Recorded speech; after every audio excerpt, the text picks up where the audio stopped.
For over 20 years, satellites have quietly photographed every inch of our planet, mapping the streets we walk and the water we drink.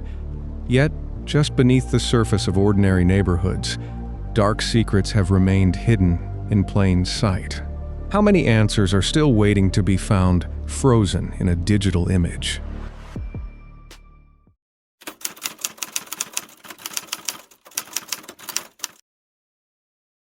In August of 2019, a property researcher scrolling through digital satellite maps of a quiet Florida subdivision noticed a faint, rectangular shadow submerged beneath the dark surface of a neighborhood retention pond.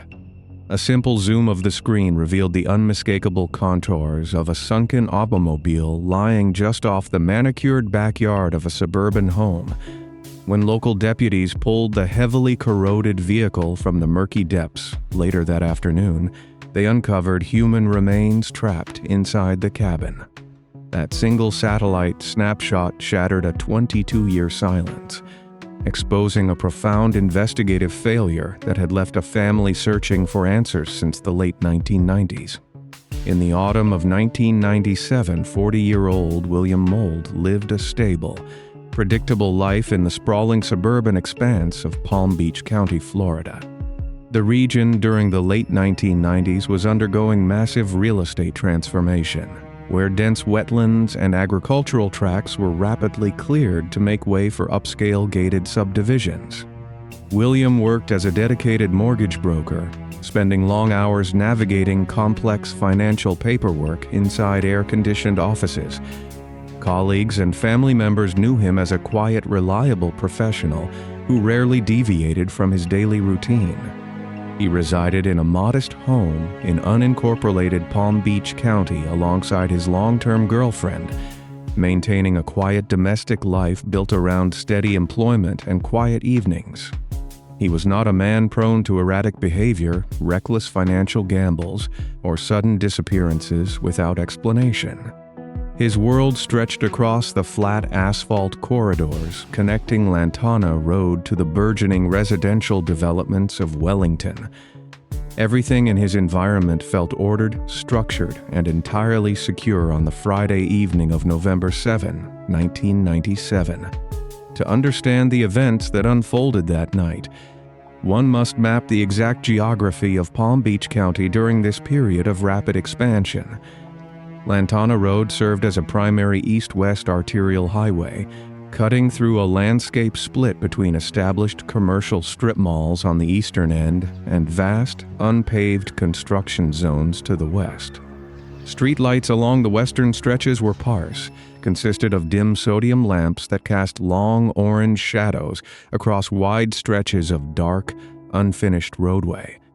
Deep artificial retention ponds lined the edges of these new residential parcels, excavated to hold excess stormwater runoff during the heavy Florida rainy season. Many of these deep bodies of water lacked protective guardrails, concrete barriers, or bright warning signage during the initial phases of residential construction. Drivers navigating the western corridors after dark-faced, pitch-black roads bordered directly by 20-foot drop-offs into stagnant, weed-choked water. This perilous physical environment sat directly between William Moult's Friday night destination and his quiet suburban driveway. On the evening of November 7, William decided to unwind after a demanding work week by visiting a local adult lounge situated along the busy stretch of Lantana Road. He arrived around 9:30 at night, parking his 1992 white Saturn two-door sedan under the flickering lights of the asphalt parking lot. Inside the establishment, the atmosphere was filled with low music, loud conversation, and the heavy scent of indoor cigarette smoke.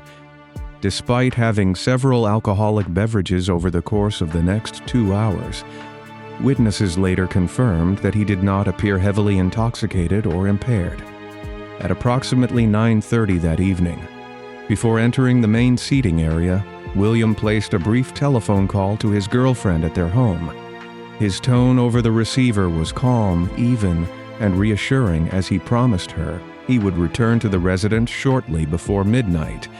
He sat quietly at the bar nursing his drinks without engaging in disputes, loud arguments, or unusual social interactions with other patrons.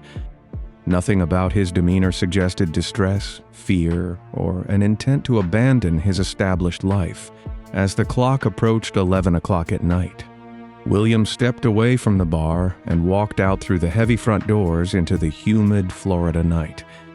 Two acquaintances from the lounge walked outside alongside him, watching as he moved across the dimly lit pavement toward his parked white Saturn. The night air was thick and heavy, carrying the distant rhythmic hum of cicadas from the surrounding fields. William unlocked the car door, slid into the driver's seat, and ignited the engine without showing any visible difficulty or disorientation. The two witnesses watched the headlights of his vehicle sweep across the parking area before he turned onto the dark asphalt of Lantana Road, heading west toward his home. He was alone inside the vehicle, driving into a stretch of roadway flanked by unlit tracts of land and active construction developments. That moment, precisely captured by the memories of those two casual acquaintances at 11 o'clock at night, marked the final confirmed sighting of William Moult. Within minutes of departing the lighted commercial plaza, both the 40-year-old mortgage broker and his vehicle vanished completely into the Florida darkness. At the domestic residence, his girlfriend stayed awake past midnight, watching the digital numbers on the bedroom clock tick past his promised arrival time. By 2 o'clock in the morning, concern shifted into sharp anxiety as unanswered phone calls to his office and personal pager yielded only static and silence. When the sun rose on the morning of November 8 without any sign of William or his white Saturn, she contacted the Palm Beach County Sheriff's Office to report him missing. Patrol officers arrived at the residence to take initial statements, noting that his personal belongings, clothing, and financial records remained untouched inside the house. Detectives began retracing his known path, visiting the Lantana Road Lounge and interviewing the staff members and patrons who had witnessed his late-night departure. They confirmed that William left alone, that he did not seem intoxicated, and that no suspicious individuals had followed him out of the parking area. Patrol cars drove along the main roadways between the lounge and his residence, searching the ditches and shoulders for any sign of broken glass, tire marks, or vehicular wreckage. The physical evidence along the asphalt corridor amounted to absolute zero. This immediate lack of physical wreckage exposed a critical systemic limitation in how 1997 law enforcement handled missing adult cases. Because William was a 40-year-old adult without documented mental illness or direct signs of forced abduction, investigators faced rigid procedural barriers that classified the case as a low-priority voluntary disappearance. Standard protocol dictated that an adult possessed the legal right to walk away from their life, meaning the absence of a crime scene prevented the allocation of specialized search teams or aerial surveillance. The initial investigation relied almost entirely on routine database checks and visual inspections of paved public roads by standard patrol units.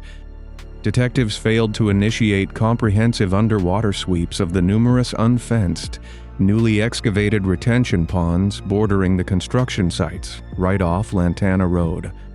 Crucial days passed while paperwork sat on desks, with officials waiting for bank account activity or vehicle registration hits that would never materialize.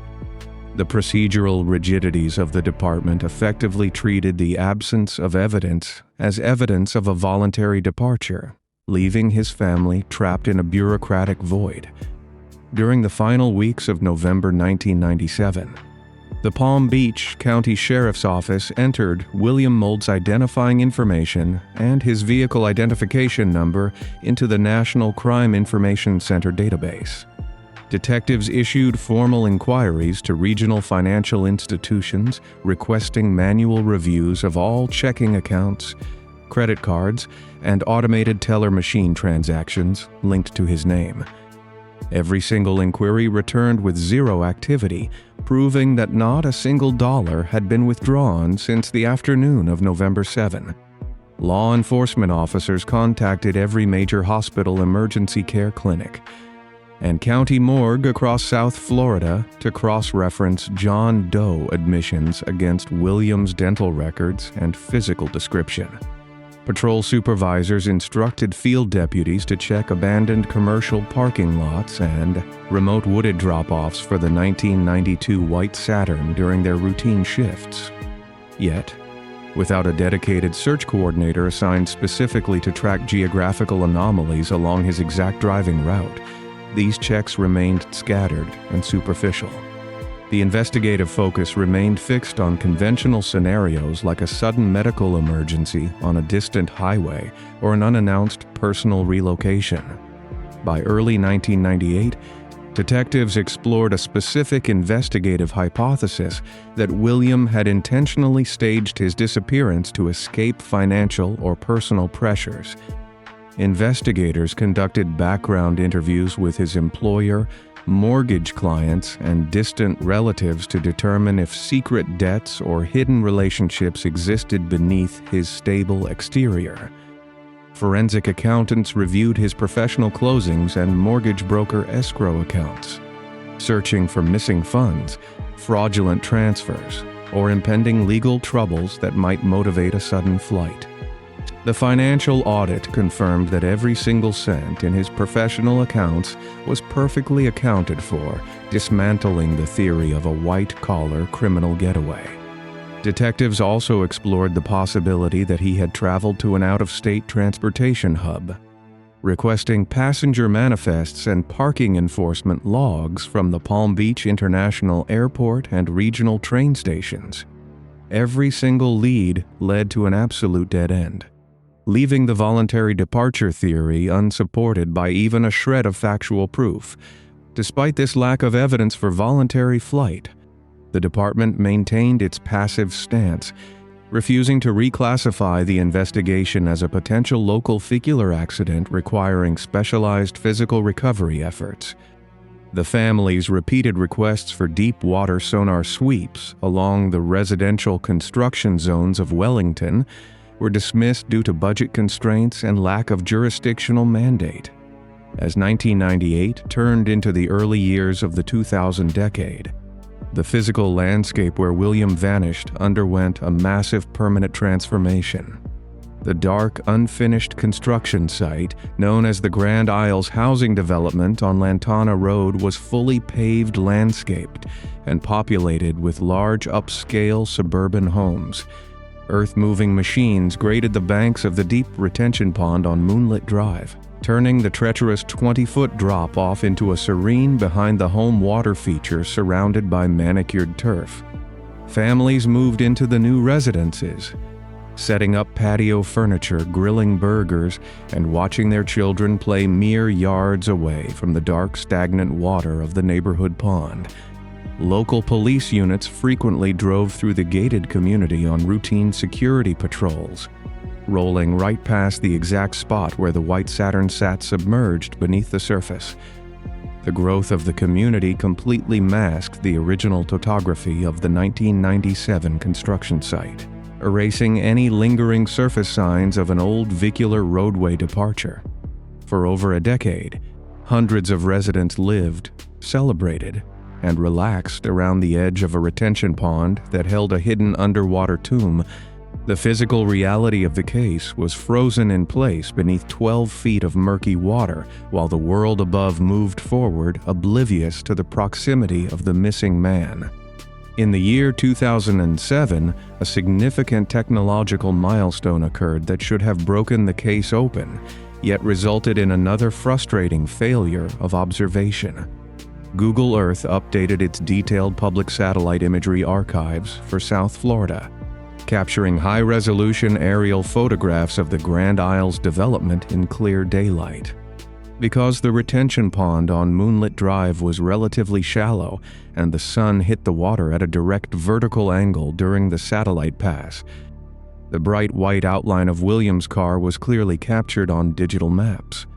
Anyone with a personal computer and an internet connection who zoomed in on the retention pond behind Moonlit Drive could clearly see the rectangular shape resting beneath the surface. Yet, law enforcement cold case units never utilized satellite mapping archives to systematically review the bodies of water located along the missing man's last known route. For 12 consecutive years, the digital photographic evidence of the missing 1992 White Saturn sat openly accessible on public servers, viewed by thousands of online map users without a single person recognizing its significance.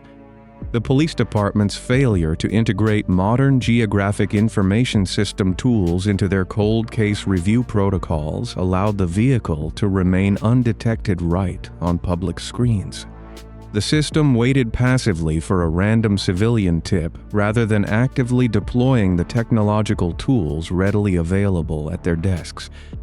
Throughout the 2010s, Palm Beach County cold case detectives periodically reopened William Molt's file during routine administrative audits of long-term missing adult reports. Each review consisted of checking the National Crime Information Center system for new fingerprints, rerunning the Social Security number through national credit bureaus, and verifying that the White Saturn's license plate had not been scanned by automated license plate readers anywhere in the country. The investigators noted that the case remained completely stagnant, documenting the lack of new tips with standardized bureaucratic notations before returning the physical folder to the filing cabinet. Not once during these formal case audits did an assigned investigator pull up a detailed map of the Lantana Road corridor to identify the bodies of water immediately adjacent to his driving route. The rigid procedural checklist prioritized digital database queries over physical spatial analysis, leaving the actual geography of the disappearance unexamined.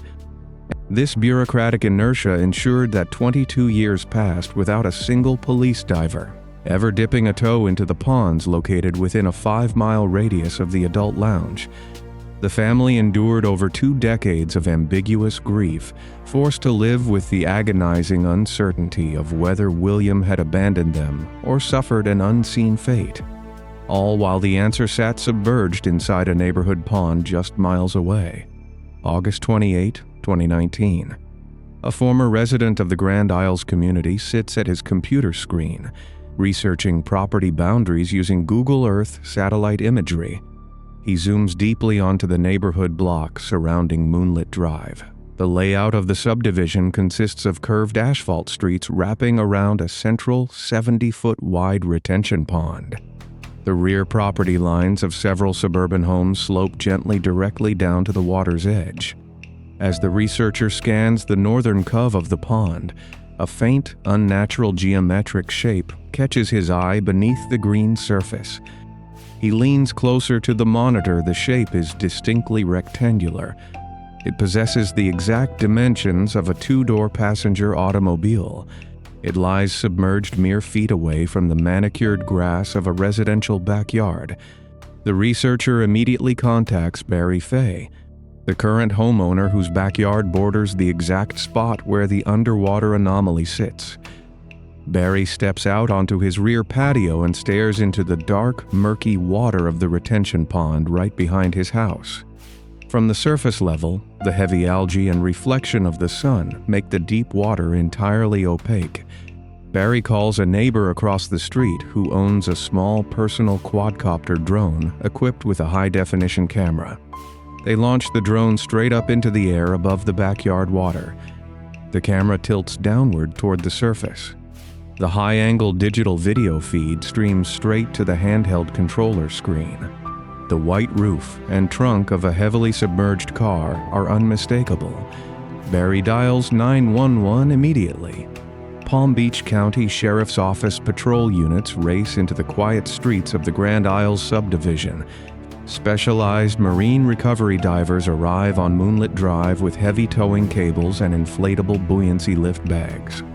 Divers plunge directly into the stagnant, 12-foot deep retention pond, swimming down through layers of dense pond silt. They reach the metal chassis of a heavily calcified 1992 White Saturn 2-door sedan. The vehicle is covered in a thick crust of freshwater mussels and dark algae. Divers secure heavy steel chains to the rusted axles of the submerged frame. A heavy tow truck winch on the bank slowly pulls the vehicle upward out of the water. Metal groans as the car breaks the surface of the pond after 22 years. Detectives approach the dripping, corroded interior of the cabin. Inside the front seating area, investigators discover human remains covered by decades of aquatic sediment. The recovered vehicle and the preserved biological material were immediately transported to the Palm Beach County Medical Examiner's office for rigorous forensic analysis. Investigators verified the vehicle identification number stamped on the rusted dashboard, confirming beyond all doubt that the car was the exact 1992 white Saturn registered to William Moult. Forensic anthropologists examined the recovered remains alongside dental records filed in 1997 during the initial missing persons report. The dental comparisons yielded a rapid and conclusive scientific match. On September 10, 2019, county officials formally announced the positive identification of William Moult, officially closing one of the oldest active missing persons files in the department's history. The medical examiner evaluated the condition of the vehicle and the trauma patterns on the remains, ruling the cause of death as accidental drowning resulting from a late-night vehicular crash into the water. Every single piece of physical evidence confirmed that William had never intentionally abandoned his life, nor had he been the target of a violent criminal plot. Forensic accident reconstructionists finally mapped the precise sequence of events that occurred on the dark night of November 7, 1997. After leaving the adult lounge on Lantana Road, William drove his Saturn west into an active unlit residential construction zone that lacked street lamps and protective road barriers. Disoriented by the pitch-black darkness and the lack of visible roadway markings, his vehicle veered off the unfinished pavement and plunged directly into the deep, newly excavated retention pond on Moonlit Drive. The car sank rapidly to the bottom, trapping William inside before any passing motorist could witness the splash or call for emergency rescue teams. For 22 years, his family had been forced to live under the shadow of suspicion and emotional abandonment caused entirely by a lack of basic geographical investigation. The discovery provided ultimate physical closure for his surviving relatives, finally clearing his name and restoring the truth of his loyalty to his family. Yet, that resolution came with the bitter realization that his body had been resting in plain sight beneath the surface of a suburban pond, visible to anyone willing to look from above. William Moult's tragic case stands as a permanent indictment of the procedural blind spots that governed missing adult investigations during the late 20th century. Law enforcement's rigid adherence to the assumption of voluntary departure blinded them to the obvious geographical dangers surrounding the victim's final known location. The sheer absurdity that a public satellite mapping application accomplished in seconds what a major police department failed to do in 22 years sparked nationwide reforms in how cold case units utilize digital geographic tools. Authorities today routinely incorporate historical satellite imagery and remote sensing technology into missing vehicle investigations, ensuring that submerged bodies of water are systematically cleared. While William Moult's family finally laid him to rest with dignity after 2 decades of agonizing silence, other families across the country were left waiting for science to catch up to the evidence left behind by victims of far more sinister fates. That same relentless pursuit of truth through technological breakthroughs leads us directly to the chilling 37-year mystery of an unidentified woman found along an Ohio roadside, finally given her name by the pioneers of forensic genealogy in the case of Marcy King.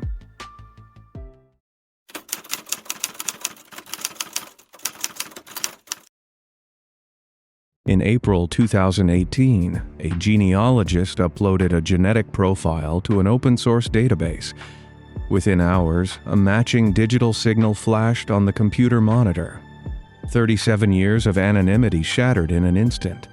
The woman buried under a stone reading buckskin girl finally had a name. Troy, Ohio is a quiet Midwestern town surrounded by sprawling farmland. In the early 1980s, county roads like Greenlee Road offered desolate stretches of asphalt, cutting through dense tree lines and endless cornfields. Sodium streetlights rarely reached these rural pockets, leaving the nights pitch black and silent. This was an era before mobile phones and ubiquitous security cameras mapped every human movement. Young people often relied on hitchhiking to cross state lines, a practice steeped in naive trust.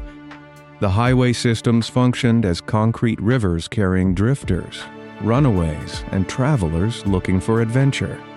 This transient lifestyle held an inherent risk, placing vulnerable individuals in the passenger seats of absolute strangers. For many youths, the open road promised freedom and a break from the rigid expectations of home.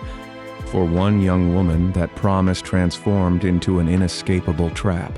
Marsha Lenore King, born under the surname Sosoman, grew up in Little Rock, Arkansas. She was 21 years old, possessing a restless spirit and a deep desire to see the country. By the year 1980, she decided to leave her familiar surroundings behind and explore the vast American landscape. Marsha hitched rides with long-haul truckers and passing motorists to cross long distances. She drifted through the arid, sun-baked stretches of the American Southwest and ventured down into northern Mexico. She maintained intermittent contact with her mother, occasionally calling from payphones to check in or ask for small wire transfers. Her family accepted her nomadic lifestyle, hoping she would settle down once her wanderlust faded. Marcy carried her belongings in a duffel bag, collecting trinkets and distinct clothing pieces along her travel routes. She lived her daily life on a whim, enjoying the boundless freedom of the highway. She remained unaware that her journey would terminate hundreds of miles from her intended destination. Greenlee Road runs along a shallow grassy ditch just outside the city limits of Troy, Ohio. On the morning of April 24, 1981, a heavy frost clung to the overgrown vegetation lining the shoulder. A local resident drove down the narrow lane, their headlights catching a strange shape concealed by the tall weeds. The vehicle came to a halt, the crunch of gravel breaking the morning silence. The driver stepped out into the crisp air and approached the ditch, expecting to find discarded trash or a struck deer.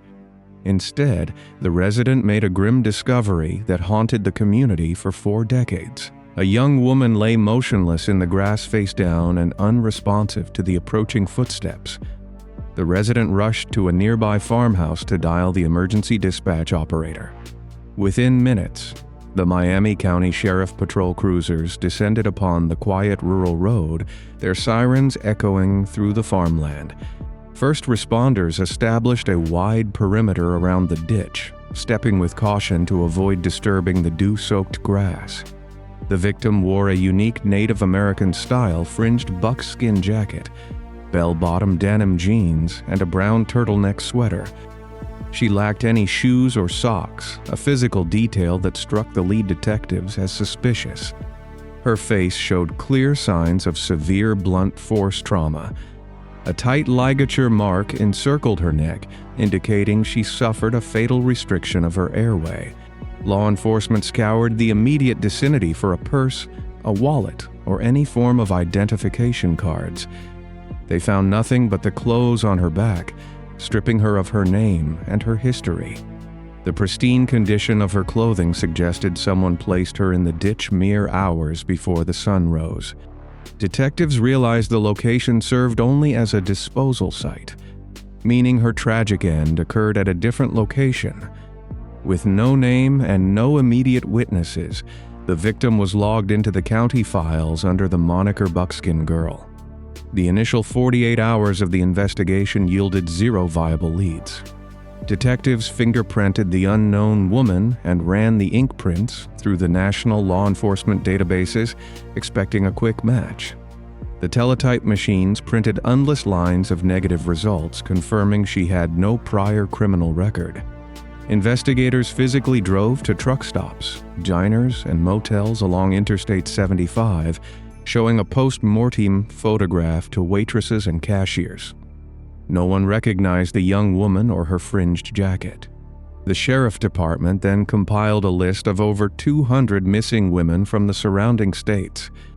Detectives spent the next 12 months cross-referencing dental records and physical descriptions against every single name on that list. One by one, every potential match was ruled out due to conflicting dental work or varying heights. The institutional limitations of 1980s police work became obvious, as cross-jurisdictional communication relied on physical mail and landline phone calls. As the calendar turned to the mid-1980s, a chilling pattern emerged across the United States. Law enforcement agencies in Tennessee, Arkansas, and Pennsylvania began discovering deceased women with reddish-brown hair near major highways. The press dubbed these linked tragedies the Redhead Highway cases, sparking widespread panic among female travelers. Miami County detectives attempted to link the buckskin girl to this suspected serial predator, hoping a joint task force could pool vast resources. The federal database systems were fractured, and local departments refused to share internal case files without formal bureaucratic requests. The Ohio investigators sent physical case files to Tennessee, but the lack of matching forensic signatures caused the lead to evaporate. The rigid protocol of the era prevented a cohesive national strategy, allowing potential suspects to exploit the cracks between isolated jurisdictions. Without a unified database, the buckskin girl case stalled. The young woman was buried in a local cemetery under a modest stone. Her headstone was engraved with her famous moniker, cementing her anonymous status in stone. Years rolled into a new decade, and the original detectives working the case retired one by one.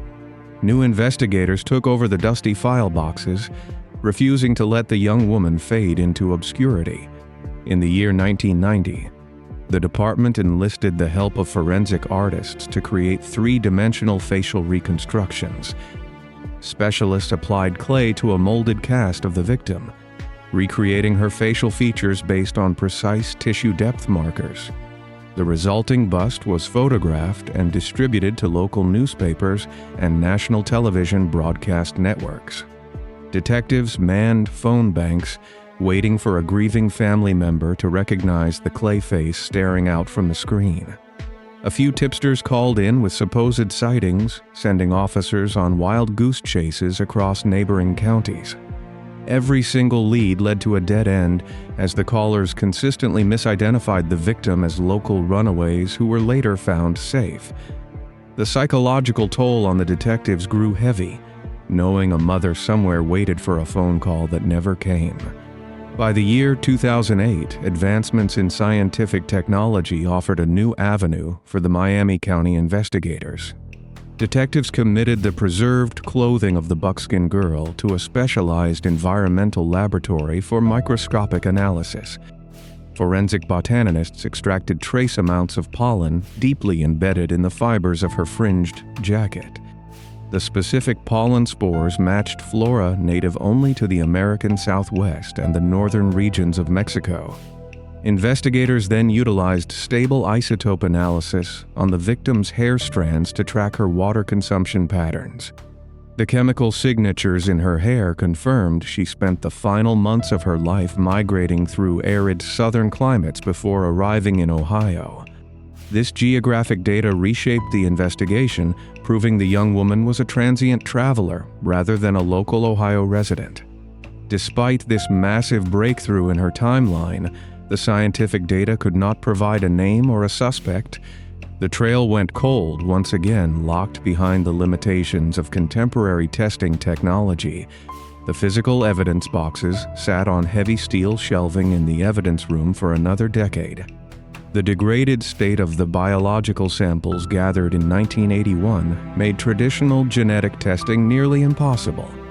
The state crime lab extracted a partial genetic profile, but it lacked the specific markers required for the National Criminal Database. The legal system required a precise match to a convicted offender, creating a massive loophole that protected anyone without a prior felony record. Investigators were handcuffed by these rigid testing protocols. unable to search for familial relatives using the degraded sample. The Miami County Sheriff Department stubbornly retained a small vial of her blood, hoping future scientific leaps would crack the code. The victim remained isolated in her nameless grave, while the person responsible for her demise lived freely. The community of Troy continued to place flowers on her headstone, adopting her as their own daughter. The passage of time seemed to guarantee that the buckskin girl would remain an eternal mystery. In early 2018, the landscape of forensic science experienced a massive, unprecedented shift. The Miami County Sheriff Department partnered with the DNA Doe Project, an organization specializing in identifying unknown victims. Scientists retrieved the decades-old blood sample from cold storage, breaking the seal on a vial untouched since 1981. They utilized advanced whole genome sequencing techniques to extract a detailed, albeit degraded, genetic map. This complex data file was incompatible with standard law enforcement databases. Researchers uploaded the massive genetic sequence to an open-source genealogy platform known as GDmatch. The digital upload took several minutes, sending millions of data points into a server containing the family trees of amateur genealogists. The system processed the complicated algorithm, cross-referencing the victim's genetic markers against thousands of distant relatives. The loading bar completed its cycle, bringing a 37-year wait to an abrupt, staggering halt. The computer screen illuminated with a direct, undeniable hit. Forensic genealogist Colleen Fitzpatrick stared at the results, realizing the system located a first cousin match in seconds. She began building a reverse family tree, tracing the branches back to a specific couple residing in Arkansas. The lineage narrowed down to a single branch containing a daughter who vanished without a trace in the early 1980s. Fitzpatrick contacted the Miami County detectives, providing them with a concrete name for the very first time. Investigators reached out to the surviving family members in Little Rock, requesting a confirmatory cheek swab. The secondary laboratory test confirmed the absolute truth with mathematical certainty. The young woman wearing the fringed jacket was officially identified as 21-year-old Marcy Lenore King. The mystery of the buckskin girl was dismantled by a simple line of computer code. In April 2018, the Miami County Sheriff Department held an emotional press conference. Standing before a bank of microphones, the lead detective formally introduced Marcia King to the world, erasing her anonymous moniker forever. For nearly 40 years, Marta's mother resided in the exact same house in Arkansas. She kept her old landline telephone number active just in case her daughter ever called home. The devastating psychological torture of waiting ended with a solemn visit from out-of-state law enforcement officers. The community of Troy, Ohio gathered at the local cemetery for a deeply moving ceremony. Workers removed the original stone block bearing the name Buckskin Girl. They lowered a brand new, polished granite headstone into the earth, boldly displaying the name Marcy Lenore King for all to see. She reclaimed her identity, restoring a crucial piece of humanity stolen from her on a dark county road. While Marcia has her name back, the search for the predator who ended her life remains an active and relentless pursuit. Detectives continue to utilize the geographic data from the pollen analysis, tracing her exact steps through the Southwest in the weeks leading up to April 1981. The massive gap in time presents immense hurdles as potential witnesses have aged or passed away. Roadside motels from that era have long since been demolished or paved over. The Miami County homicide investigation stays open, serving as a testament to the enduring dedication of cold case detectives who refuse to close the file. Justice for Marcy remains elusive, but the unmasking of her identity proves that no one can stay hidden forever. Sometimes the most frustrating mysteries require new perspectives and a willingness to look beyond the immediate physical evidence. In Pennsylvania, a different group of dedicated searchers decided to stop looking at dusty case files. and instead turned their attention to the murky depths of a local river to find a missing father named James Amabile.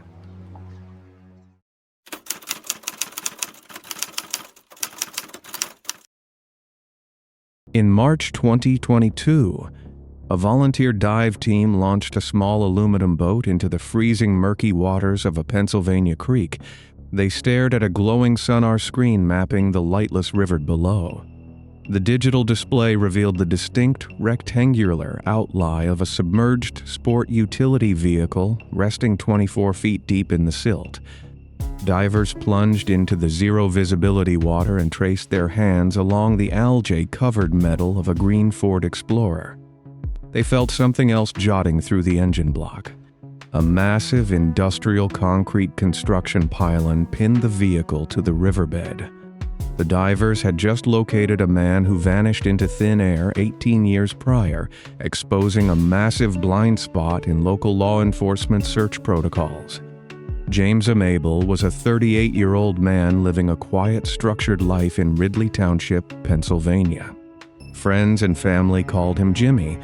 He worked demanding shifts sorting packages for the United Parcel Service. His entire world revolved around providing a stable environment for his 2 young daughters. Jimmy built his daily schedule around their specific needs, school drop-offs, and babysitter pickups. Co-workers knew him as a reliable, hard-working father who never missed a shift or a family commitment. Ridley Township offered a dense working-class suburban landscape of brick homes and paved avenues situated just southwest of the city limits of Philadelphia. The community sat near several tidal waterways feeding into the Delaware River, creating a geographic web of roads and bridges. Maintaining this rigorous schedule required immense personal discipline for Jimmy. He suffered from severe type 1 diabetes. His pancreas produced zero insulin, forcing him to rely on an electronic insulin pump attached to his body around the clock. This medical device delivered continuous doses of medication to keep his blood sugar levels from plummeting. A severe drop in his glucose could induce rapid cognitive impairment, profound disorientation, and ultimate unconsciousness. Jimmy understood the stakes of his condition and managed his diet and medication with absolute precision. He never traveled without emergency sugar supplies in his vehicle. His green Ford Explorer functioned as a mobile base station containing extra clothes, snacks, and medical reserves. The late autumn of 2003 brought freezing temperatures to Delaware County. The air turned brittle and local roads often slicked over with frost as the sun dipped below the horizon. Jimmy maintained his typical routine despite the dropping temperatures. He worked the afternoon shift at the United Parcel Service facility, sorting heavy boxes in a massive, drafty warehouse. The physical labor burned through his caloric intake faster than usual. His shift ended in the late afternoon as the winter darkness began blanketing the suburban streets. He walked out to the sprawling asphalt parking lot and climbed into the driver's seat of his Ford Explorer. He turned the ignition, turned on the heater, and prepared to drive to the babysitter to collect his daughters. The calendar marked December 4th, 2003. Jimmy left the warehouse and steered his vehicle onto the bustling local roads. The drive from his workplace to the babysitter took less than 20 minutes under normal traffic conditions. His route required him to navigate a series of busy intersections and pass by the winding perimeter of Darby Creek. The creek snakes through the township bordered by industrial lots, marinas, and thick patches of bare winter trees. Rush hour traffic slowed his progress, forcing him to stop at multiple red lights. He checked the time and realized he would miss his scheduled pickup window. Jimmy reached for his mobile phone to make a brief call. At approximately 5:15 in the evening, the babysitter answered the phone. Jimmy spoke clearly and stated he was running 5 minutes late. He offered no indication of distress, medical emergency, or vehicular trouble. The call lasted only a few seconds before he hung up to focus on the road. The babysitter expected the green Ford Explorer to pull into the driveway at any moment. 5 minutes stretched into 15 minutes. and then a full hour passed in total silence. The babysitter called his phone multiple times, but every attempt went straight to a generic voicemail greeting. Jimmy and his vehicle had disappeared from the surface of the earth. Panic set in as the evening progressed without any sign of the devoted father. His family contacted the local police department to report him missing. Dispatchers took the information but initiated a standard bureaucratic response. Law enforcement agencies in the jurisdiction imposed rigid waiting periods for missing adults, assuming the individual left of their own free will. Officers filed a report but did not launch an immediate full-scale search operation that night. The family begged the authorities to consider his severe medical condition. They explained that Jimmy wore an insulin pump with a limited supply and faced a lethal threat without intervention.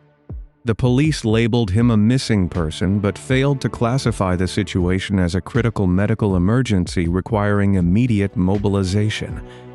Investigators began tracing his digital footprint the following morning. They requested data from his cellular provider to pinpoint his last known location. The records showed his mobile phone pinged a cellular tower near the intersection of Morton Avenue and MacDade Boulevard. This intersection sits in a dense commercial zone mere yards from the twisting banks of Darby Creek. Detectives established a search radius based on the tower data. Ground units drove along MacDade Boulevard, scanning parking lots and looking down side streets for the green Ford Explorer. They checked local hospitals, impound lots, and highway shoulders with zero success. The physical greed search remained confined to dry land. The local search protocols contained a massive operational blind spot. Police departments in the area lacked dedicated marine dive teams and specialized underwater sonar equipment. Investigators looked at the murky brown water of Darby Creek and assumed the vehicle was not there. No guardrails appeared broken, and no obvious tire tracks marked the muddy embankments. Detectives formulated a theory that Jimmy suffered a medical episode and drove far outside the county lines on the highway. They expanded the search grid outward, moving further away from the actual site of the cellular ping. The physical focus shifted miles away from Ridley Township, leaving the nearby waterways unchecked. The systemic failure to probe the local riverbed doomed the entire investigation. Days turned into weeks, and the grim medical reality settled over the Amable family. The insulin pump attached to Jimmy held only a few days' worth of life-saving medication. His loved ones printed thousands of missing person flyers and taped them to telephone poles across Delaware County. They organized volunteer search parties to walk through wooded areas and abandoned industrial parks. Every lead resulted in a frustrating dead end. Citizens called in false tips about seeing a green Ford Explorer in neighboring states, wasting valuable investigative resources. Detectives interviewed friends and scrutinized his financial records, finding no secret life and no withdrawn funds. The case file grew cold and gathered dust in the police precinct archives. Time continued to march forward, transforming the landscape of Ridley Township. Urban development projects broke ground along the shores of Darby Creek. A local marina underwent significant renovations to expand its docks and secure the eroding shoreline. Heavy construction crews brought in massive machinery to drive industrial concrete pylons deep into the riverbed. The workers pounded the structural supports into the murky water without clearing the sediment below. The police never informed the construction companies that a missing person case remained active in that specific area. Life in the community proceeded as normal, while the Amamiel family remained frozen in a state of ambiguous grief. 18 years of birthdays, holidays, and graduations passed without a single piece of physical evidence surfacing. The stalemate shattered in March 2022. An independent volunteer organization called Adventures with Purpose arrived in Delaware County. This team specialized in solving cold cases by searching neglected bodies of water with advanced marine technology. They reviewed the original police files and noted the cellular tower ping near MacDade Boulevard. The dive team spatial mapped the area and identified Darby Creek as the most logical, unchecked hazard. They launched their boat near the renovated marina just a short distance from the cellular tower. The sonar operator scanned the river bottom, cutting through 24 feet of silt and darkness. A rigid, mechanical shape materialized on the digital screen. The dive team anchored their boat over the anomaly. A diver geared up and dropped backward into the freezing current. The water offered zero visibility, forcing the diver to navigate by touch alone. He descended 24 feet and hit a layer of thick mud. His gloved hands brushed against the rusted metal frame of a vehicle. He felt his way to the rear bumper and ran his fingers over the raised letters of a Pennsylvania license plate. The diver surfaced and shouted the plate number to the crew on the boat. The numbers matched the exact sequence issued to the green Ford Explorer driven by Jimmy Amabile in 2003. The discovery revealed a scene of absolute devastation hidden just beneath the surface. The diver swam back down to inspect the front of the ruined vehicle. He encountered a massive concrete column blocking the windshield. During the marina renovations years prior, construction crews had driven a heavy structural pylon straight through the engine bay of the submerged Ford Explorer. The massive pillar pinned the chassis to the riverbed. No one operating the heavy machinery ever realized they had pierced a sunken tomb. Jimmy had rested in this dark, watery grave a mere stone's throw from the busy avenue where his phone last pinged. The predator in this case was not a human, but a lethal medical emergency combined with an 18-year failure of investigative protocols. Recovery crews arrived with heavy commercial tow trucks to haul the wreckage from Darby Creek. Mud and river water poured from the rusted cabin as the winch dragged the Ford Explorer onto the concrete boat ramp. The Delaware County Medical Examiner's Office took immediate custody of the physical evidence recovered from the driver's seat. Forensic odontologists compared the recovered teeth with decades-old dental records provided by the family. The scientific match provided absolute confirmation. The remains belonged to James Amabile. The 18-year nightmare of uncertainty finally collapsed into a definitive, tangible truth. Investigators reconstructed the final moments of December 4, 2003. Medical experts concluded that Jimmy suffered a massive drop in blood sugar shortly after calling his babysitter.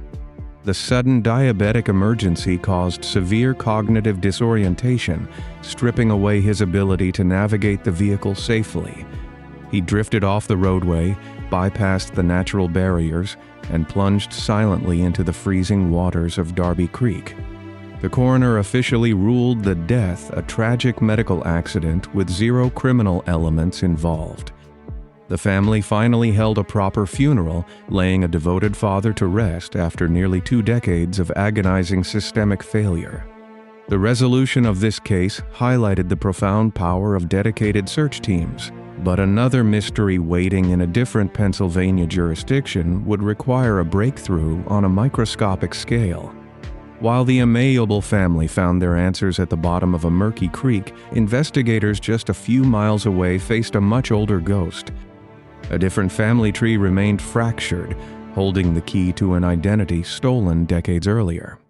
Law enforcement possessed the physical evidence, but they lacked the specific genetic map to trace the lineage. The path to the truth would bypass sonar screens and dive directly into the complex world of genetic genealogy. Detectives prepared to leverage modern science against a wall of silence standing since the mid-20th century. A cold case that haunted generations was about to break wide open. Investigators in Philadelphia finally stood before the cameras to say the name of a child known only as the boy in the box.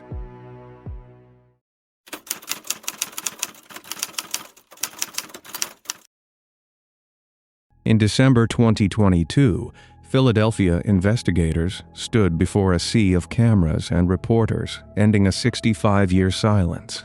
They finally spoke the true name of a child known to generations only as the boy in the box. The revelation unraveled one of the most haunting unidentified person cases in American history, utilizing a science that did not even exist when he drew his final breath. Yet the answer to his identity only deepened the mystery of his final days. In the mid-1950s, the Fox Chase neighborhood of Philadelphia sat at the edge of urban sprawl. It formed a transitional boundary where the dense brick row houses of the city yielded to vast stretches of undeveloped woodlands and quiet country roads. Residents considered the area a quiet sanctuary far removed from the industrial clamor of downtown children rode bicycles along Susquehanna Road without supervision. Families left their front doors unlocked during the humid summer evenings. The landscape featured dense thickets of brush, towering oak trees, and unauthorized dumping sites hidden just off the main paved routes. To outsiders, the woods offered a convenient place to discard unwanted household items and debris. For the locals, these patches of wilderness provided a backdrop of ordinary suburban tranquility. Beneath the canopy of these woods, the thick underbrush concealed secrets that the shifting seasons left buried. This quiet stretch of Susquehanna Road would soon host a scene that shattered the innocence of the entire decade. Joseph Agaska Zamari entered the world in 1953. He lived his brief life in profound shadows. He stood disconnected from the vibrant post-war boom that surrounded him.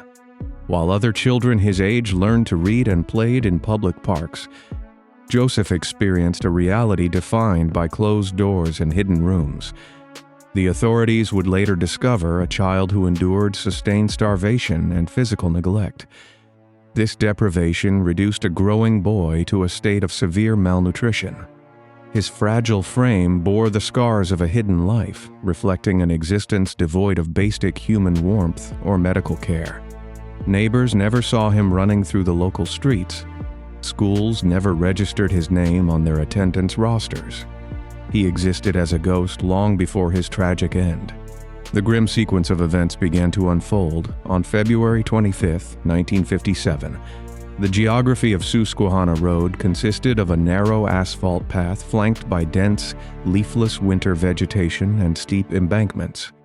A local college student navigated this desolate stretch of road, scanning the tree line for animal traps he had set days earlier. The temperature hovered near freezing. The overcast sky cast a gray, muted light over the dormant woods.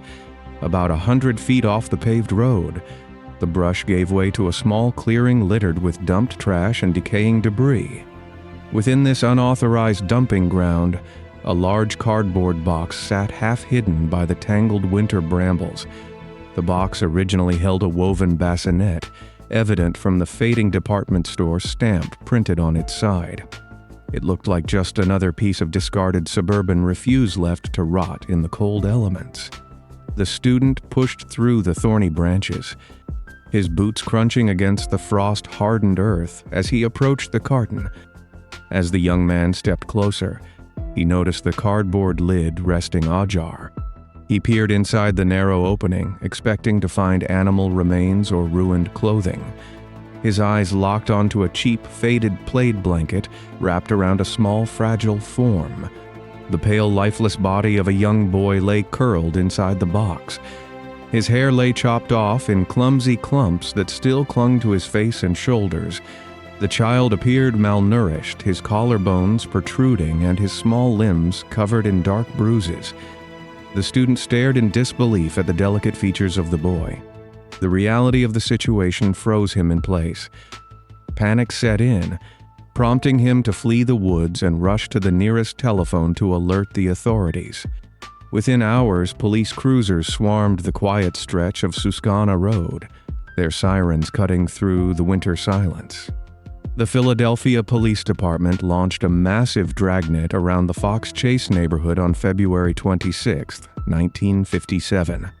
Officers formed shoulder-to-shoulder grid lines, combing every inch of the underbrush for discarded clothing, tools, or footprints. The medical examiner conducted a meticulous examination of the child. He noted profound signs of sustained abuse and starvation. The boy weighed a mere 30 pounds. His body bore multiple small, healed scars, suggesting a sustained pattern of mistreatment rather than a single tragic event. The examiner documented a distinct surgical scar on the child's ankle, indicating a past medical procedure that required professional care.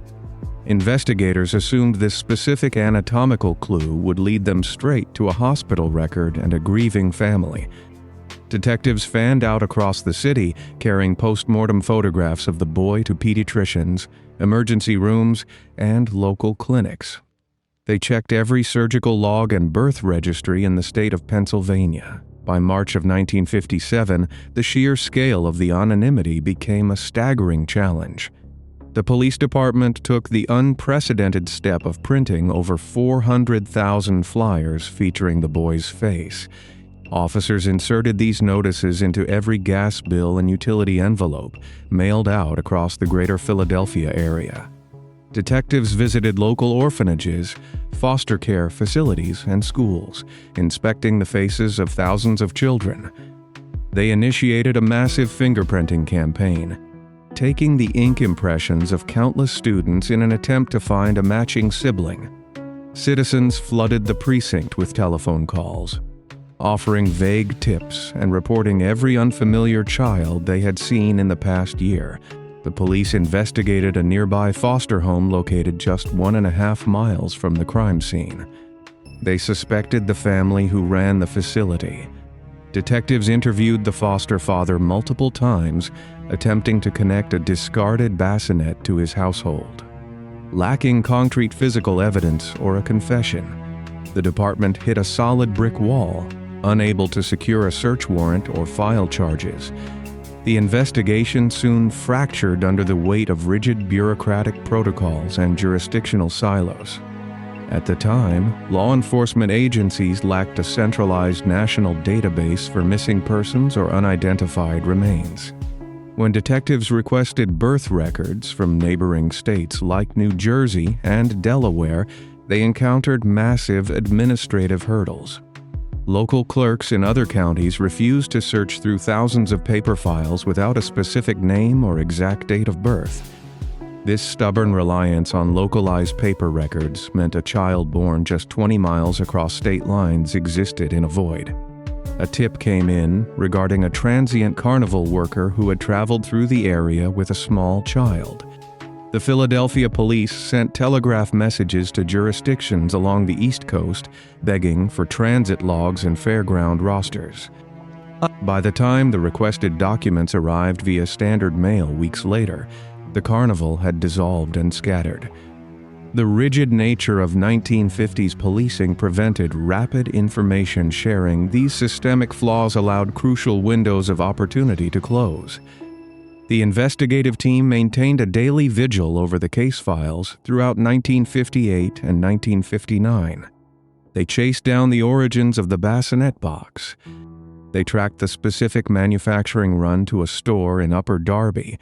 Detectives interviewed the handful of customers who purchased that exact model.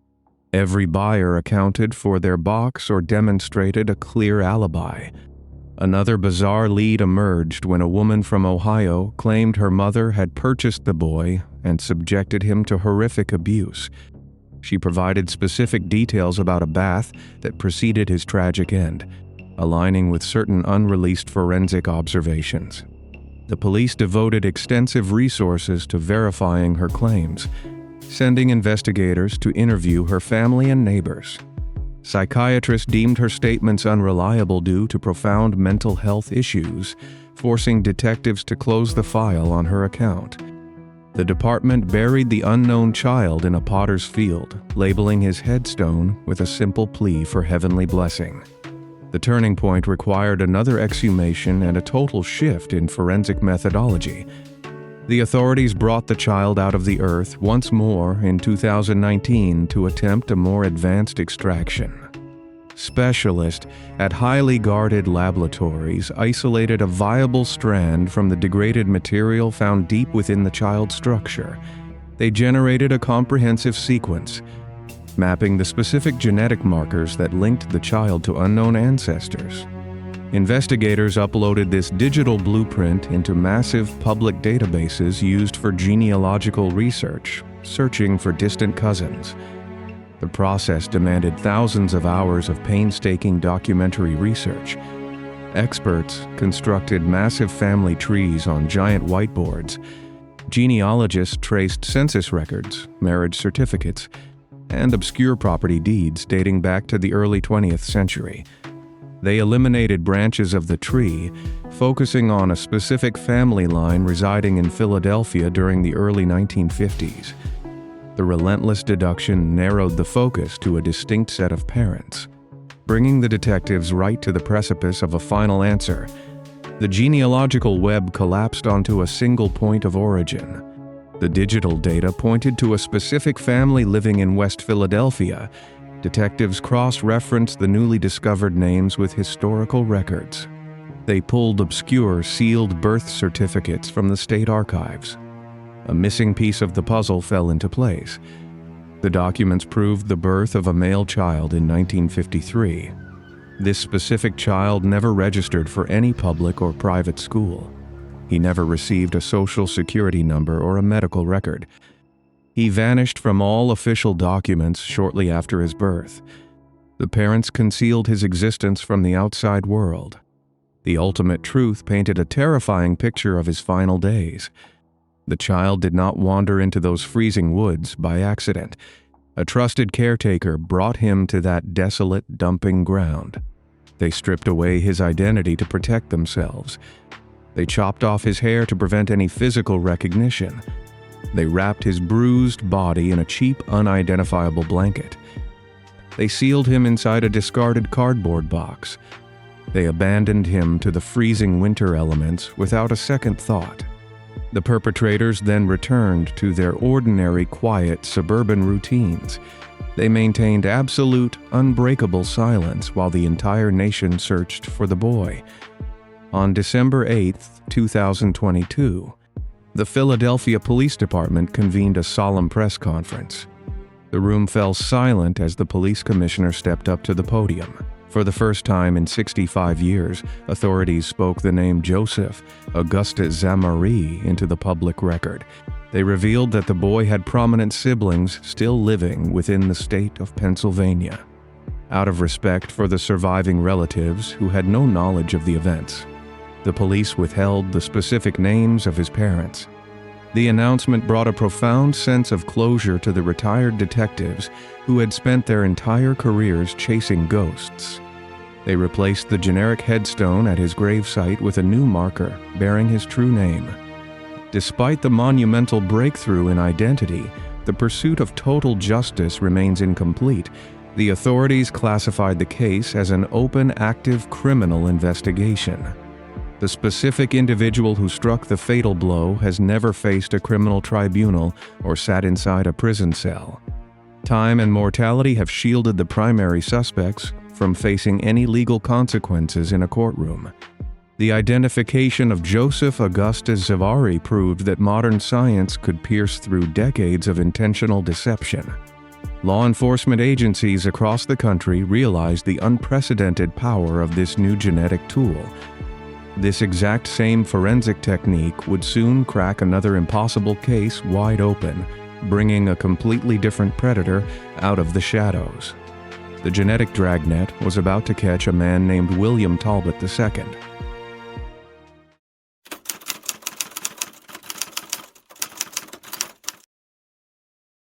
In May of the year 2018, undercover detectives sat inside unmarked sedans outside a bustling commercial shipping terminal in Seattle, Washington. They watched a 55-year-old truck driver named William Earl Talbot II climb down from the cab of his rig and drop a single paper coffee cup onto the pavement. For more than 30 years, this quiet man had lived an invisible, ordinary existence without a single blemish on his criminal record. Yet on the rim of that discarded cup sat microscopic strands of saliva containing the exact genetic code left behind at one of the most infamous, brutal crime scenes in Pacific Northwest history. In the autumn of the year 1987, the coastal town of Saanich, British Columbia, sat wrapped in the cool, damp mist typical of Vancouver Island. 20-year-old Jay Cook and his 18-year-old girlfriend, Tanya Van Culenborg, shared a quiet, stable routine defined by family gatherings and optimism for their future.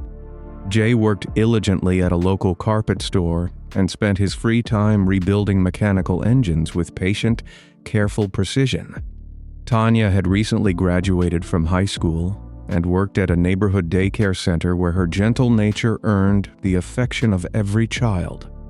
The two had dated for 6 months, building a partnership grounded in mutual respect and a shared love for outdoor adventure across the Pacific Northwest. On November 18, 1987, Jay's father asked the young couple to run a practical errand across the international border into the state of Washington. They needed to drive to Seattle to purchase specialized furnace parts for the family business and collect a set of equipment from a commercial depot. To make the overnight journey comfortable, Jay borrowed his father's bronze 1977 Ford Club Wagon van, which featured sleeping accommodations in the rear cabin. The young couple packed extra blankets, maps, and their personal journals, anticipating a simple scenic road trip through the evergreen forests of Washington state. To reach the American mainland from Vancouver Island, travelers must cross the Strait of Juan de Fuca by maritime ferry, a voyage spanning roughly 40 miles of frigid, dark water. On the afternoon of November 18th, Jay and Tanya drove the bronze Ford van onto the vehicle deck of the MV Coho ferry stationed in Victoria Harbor. Fellow passengers later remembered the striking tall couple standing near the ship railings as the vessel churned through the heavy swells toward Port Angeles, Washington. Upon docking on the American soil of Clallam County at 4 o'clock in the afternoon, they drove off the ferry ramp and headed eastward along Highway 101. They stopped at a local service station in the town of Sikkim to purchase fuel and ask for directions toward the interstate highway system leading to Seattle. The route required navigating through dense, towering timberlands along rural two-lane roads that lacked modern lighting or cellular infrastructure. The weather deteriorated quickly as darkness fell, bringing heavy rain that transformed the surrounding forests into shadows. As they traveled further inland toward Hood Canal, they entered a sprawling, isolated region where small logging towns sat separated by miles of uninhabited wilderness. By 10 o'clock that evening, they had reached the outskirts of the greater Seattle metropolitan area. Yet they never arrived at their intended lodging for the night. Back in Sanik, British Columbia, the parents of both Jay and Tanya expected a routine check-in telephone call by the following morning. When November 19th passed without any communication, a deep, unsettling dread settled over the two family homes. By November 20th, Jay's father had contacted Canadian law enforcement authorities as well as the local police departments throughout Clallam and King counties in Washington state to report that the couple was missing. Families and friends immediately printed thousands of missing person flyers, displaying recent photographs of Jay, Tanya, and the distinct bronze 1977 Ford van. However, rigid jurisdictional protocols between Canadian agencies and American county sheriffs created immediate bureaucratic delays in launching a coordinated search effort. The international border acted as a procedural wall, preventing vital missing persons reports from immediately transmitting into the centralized databases used by Washington State Patrol officers. While loved ones desperately waited near their home telephones in Saanich, the missing bronze van sat parked and abandoned more than 100 miles away from their last known route. The young couple had vanished completely into the cold, rain-drenched forests of western Washington without leaving a single witness behind to explain their sudden detour. On the morning of November 24, 1987, a local resident walked along a secluded, unpaved logging road near the rural community of Alger in Skagit County, Washington. This location sat more than 80 miles north of Seattle, far removed from the direct path Jay and Tanya needed to travel for their furnace parts errand. A few yards down, a steep embankment overgrown with blackberry bushes and damp ferns. The resident spotted a motionless figure lying face up in the frozen dirt. Skagit County Sheriff's deputies arrived at the scene within minutes and confirmed the grim discovery of 18-year-old Tanya Van Queilenborg. She had endured lethal violence, suffering a fatal ballistic injury to the head from a small-caliber firearm. Investigators noted that her hands had been restrained with plastic zip ties, indicating she had been subjected to terrifying psychological control before her life was taken. Forensic technicians examined the surrounding vegetation and recovered critical biological evidence, including microscopic fluid samples that belonged to an unknown male perpetrator. The physical placement of the remains suggested the assailant had driven to this remote Skagit County location specifically to dispose of the evidence in an area rarely visited by outsiders. Just 24 hours after the discovery of Tanya's remains, another critical break occurred 30 miles further north in the coastal city of Bellingham, Washington. A pedestrian walking near the Greyhound bus depot spotted the distinct bronze 1977 Ford Club wagon van parked in a dimly lit public alleyway. Bellingham police officers secured the vehicle and discovered that the interior had been ransacked, with personal belongings scattered across the rear sleeping compartment. Inside the van crime scene, investigators recovered several plastic zip ties identical to those used at the Skagit County crime scene, along with the key to the vehicle left resting on the dashboard. A thorough forensic examination of the driver's compartment yielded latent fingerprints and additional traces of biological material that did not match either Jay or Tanya. On the very same afternoon, a passing motorist discovered Tanya's missing purse and Jay's identification wallet discarded on the roadside near the northern outskirts of Bellingham. The exact spatial distribution of these items proved the perpetrator had traveled north along Interstate 5 after the initial violence, systematically discarding evidence along the highway corridor. Yet, despite the recovery of the vehicle and the belongings, the whereabouts of 20-year-old Jay Cook remained a mystery that stretched across multiple law enforcement jurisdictions. The final devastating discovery occurred on Thanksgiving Day, November 26, 1987, beneath the high bridge spanning the Snoqualmie River near Monroe in Snohomish County, Washington. Two local hunters pushing through the brush near the riverbank found the remains of 20-year-old Jay Cook covered by a blue blanket that had been taken from the family van. The spatial mapping of this location revealed a staggering geographic puzzle for investigators to solve. Monroe sat more than 60 miles south of where Tanya was found, and nearly 100 miles south of the abandoned van in Bellingham. Forensic examination determined that Jay had suffered extensive blunt force trauma to his head and face before succumbing to violent asphyxiation by strangulation.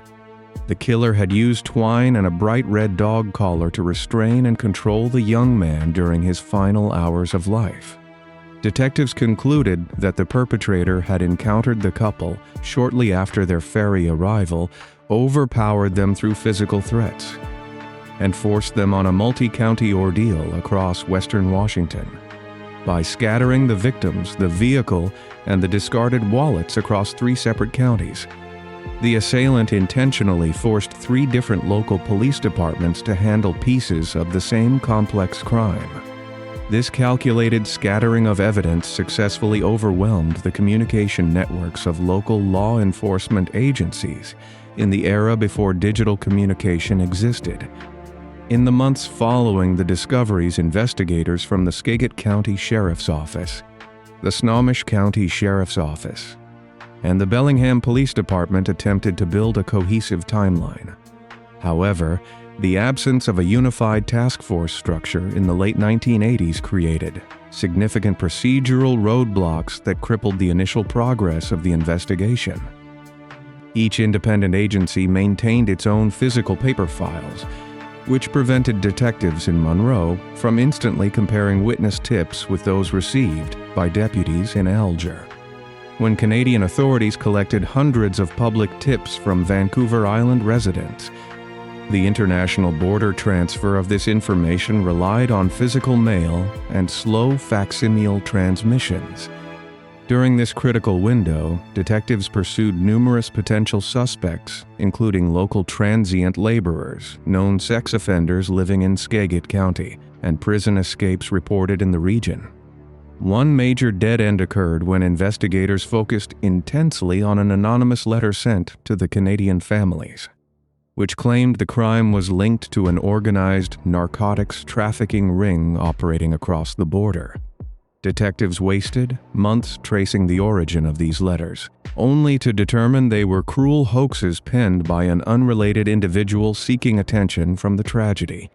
Meanwhile, the actual perpetrator continued his daily routine within the state of Washington without generating a single police inquiry or record.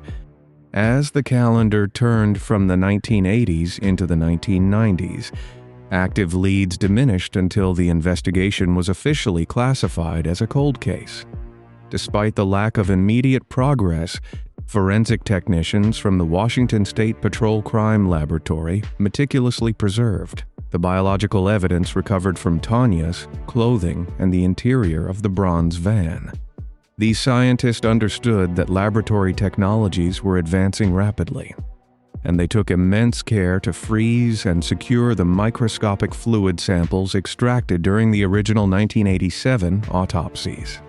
In the year 2004, geneticists successfully extracted a complete, pristine, short tandem repeat DNA profile belonging to the unknown male suspect from the preserved biological material. Investigators immediately uploaded this genetic profile into the combined DNA index system, the national criminal database used by law enforcement agencies across the United States. Detectives waited with high expectations for a computer match that would finally identify the man responsible for destroying the lives of two innocent Canadian travelers. However, the database query returned 0 matches, confirming that the assailant had never been convicted of a felony offense that would require submitting a biological sample to national registries. For the next 14 years, the combined DNA index system ran automated weekly comparisons against the evidence profile. Yet the identity of the monster remained completely hidden behind a wall of systemic silence. By the spring of the year 2018, more than 30 years had elapsed since Jay Cook and Tanya Van Culenborg boarded the Maritime Ferry in Victoria. Snohomish County cold case detective Jim Scharf decided to deploy a revolutionary forensic technique that had just begun transforming unsolved investigations across the nation: investigative genetic genealogy. Sarfarth partnered with Parabon Nanolabs, a specialized DNA laboratory that extracted a comprehensive single nucleotide polymorphism profile from the original 1987 biological evidence.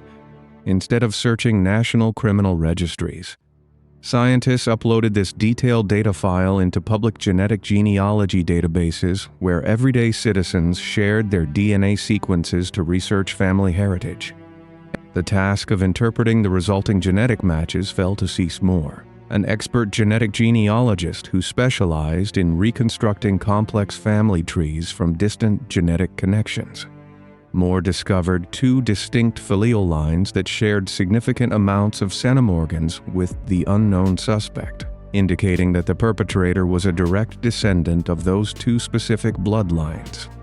She painstakingly built backward family trees using historical census records, birth certificates, and marriage announcements to trace every individual branch of both families across several generations.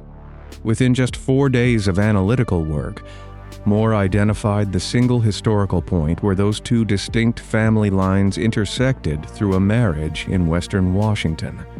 The convergence of the 2 family trees pointed directly to a couple named William Earl Talbot, the first, and his wife, Patricia Gween Perkins, who resided in Washington state during the 1970s and 80s.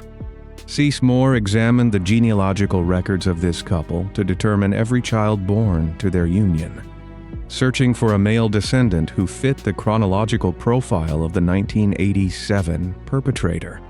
The records revealed that the couple had produced only one single son, William Earl Talbot, the second, who was 24 years old at the exact time of the two violent deaths. When investigators pulled Talbot's historical address records, the geographic correlation sent a shockwave through the Snohomish County Sheriff's Office cold case unit. In November of the year 1987, the 24-year-old Talbot lived in a residence located less than 7 miles away from the secluded bridge in Monroe where Jay Cook's remains were discovered. Furthermore, historical property deeds proved that Talbot's parents owned a rural family, property located just miles away from the ditch in Alger where Tanya Van Culenborg was found. Despite these staggering geographic and biological connections, William Earl Talbot II had never appeared in any police report, witness statement, or suspect list generated during the 30-year investigation. He had lived his entire adult life as a commercial truck driver, blending seamlessly into the background of society while keeping his dark, violent history entirely concealed from the world. To secure an arrest warrant that would withstand scrutiny in a court of law, investigators could not rely solely on a genealogical family tree created through public databases. They needed to obtain a fresh, direct biological sample from William Earl Talbot II to perform a definitive laboratory comparison against the 1987 crime scene evidence. In May of the year 2018, a joint surveillance team comprising detectives from both Snohomish and Skagit counties began tracking Talbot's daily movements around the Seattle metropolitan area. Detectives followed his commercial trucking routes, observing him as he drove heavy freight across the same interstate highways he had used to transport his victims 3 decades earlier. They maintained a careful, discreet distance, waiting patiently for the 55-year-old suspect to discard an item containing his genetic identity in a public space where privacy laws no longer applied. For several days, Talbot maintained a highly regimented routine, leaving his residence in SeaTac early in the morning and working long shifts without leaving behind usable items. The surveillance operatives understood that a single mistake could alert the suspect to their presence, potentially causing him to destroy evidence or attempt to flee the jurisdiction. The tension mounted as detectives watched him navigate the busy streets of Seattle, knowing they were staring at the man responsible for one of the most agonizing cold cases in Canadian and American history. On the afternoon of May 8, 2018, the surveillance team followed Talbot's delivery truck to a busy industrial logistics terminal located in the southern district of Seattle. As the 55-year-old driver completed his shift and stepped out of the vehicle, a single paper coffee cup fell from the cab and landed on the public asphalt near the driver's door. Talbot glanced down at the discarded container but chose to leave it resting on the ground before walking away toward his personal vehicle to drive home. Once the suspect departed the premises, an undercover detective immediately sprinted across the terminal yard and secured the paper cup inside a sterile evidence bag. Forensic specialists at the Washington State Patrol Crime Laboratory rushed the item through emergency biological extraction, isolating the saliva residue deposited on the plastic rim. Within days, scientists completed a direct short tandem repeat comparison between Talbot's saliva and the 31-year-old biological material recovered from Tanya Van Culenborg's clothing. The laboratory results confirmed a scientifically certain match, proving beyond any shadow of doubt that William Earl Talbot II was the source of the genetic evidence left at the crime scene. The probability of finding an unrelated individual with the same genetic profile was calculated at 1 in 25 quadrillion, officially closing the loop on a mystery that had baffled investigators for a generation. On the morning of May 17, 2018, a heavily armed tactical unit and cold case detectives intercepted William Earl Talbot II as he drove his commercial vehicle through Seattle.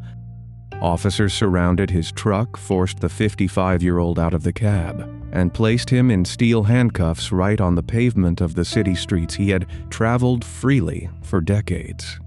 When Detective Jim Scharf informed the suspect that he was under arrest for the 1987 deaths of Jay Cook and Tanya Van Keulenborg, Talbot displayed a chilling, expressionless calm.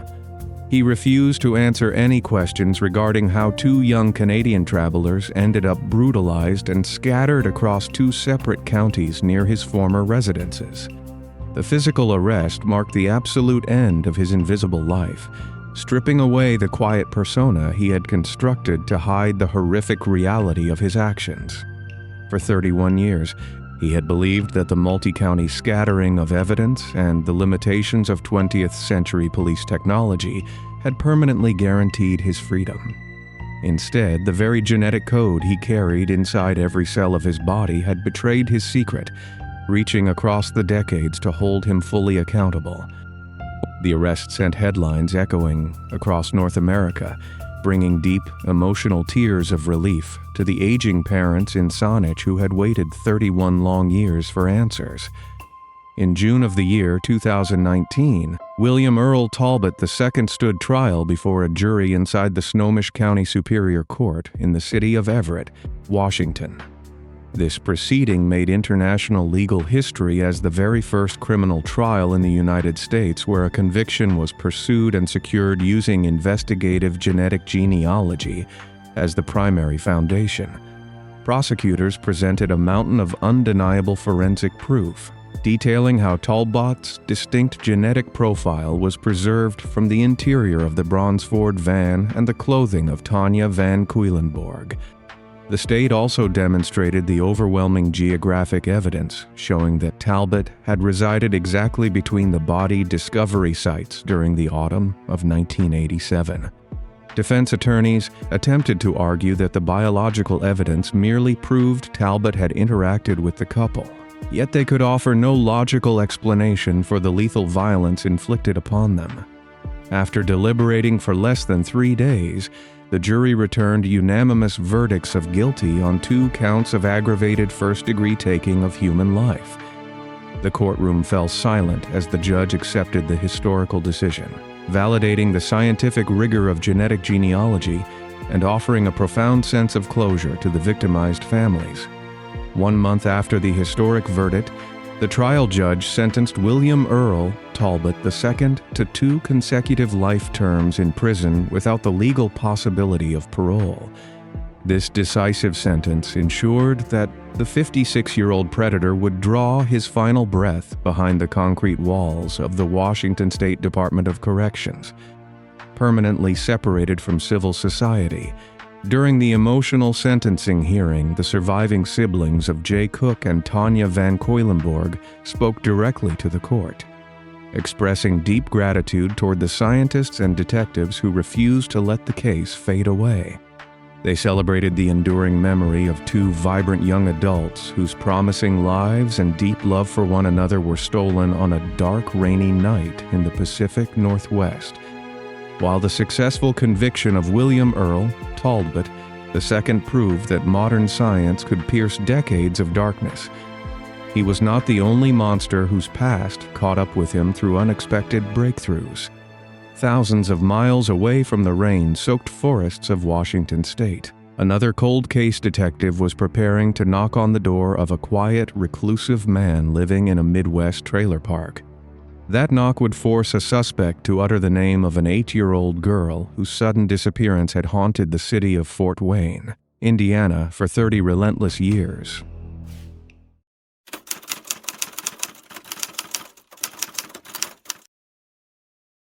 In July 2018, Fort Wayne police approached a quiet trailer in rural Indiana. They asked the reclusive man living inside to come to the station for routine questioning. He agreed, sitting in the back of the cruiser in total silence. Once inside the interrogation room, detectives laid out the timeline of a cold case spanning 3 decades. Before they could finish, the man looked up and uttered the name of an 8-year-old girl who had haunted the city for 30 years. Fort Wayne, Indiana, in the spring of 1988, represented a typical Midwestern industrial hub, Factories hummed on the outskirts while families populated the dense residential blocks. 8-year-old April Maureen Tinsley lived a life defined by hopscotch grids, chalked onto the pavement, and the simple joy of playing outdoors. She attended first grade at Fairfield Elementary School.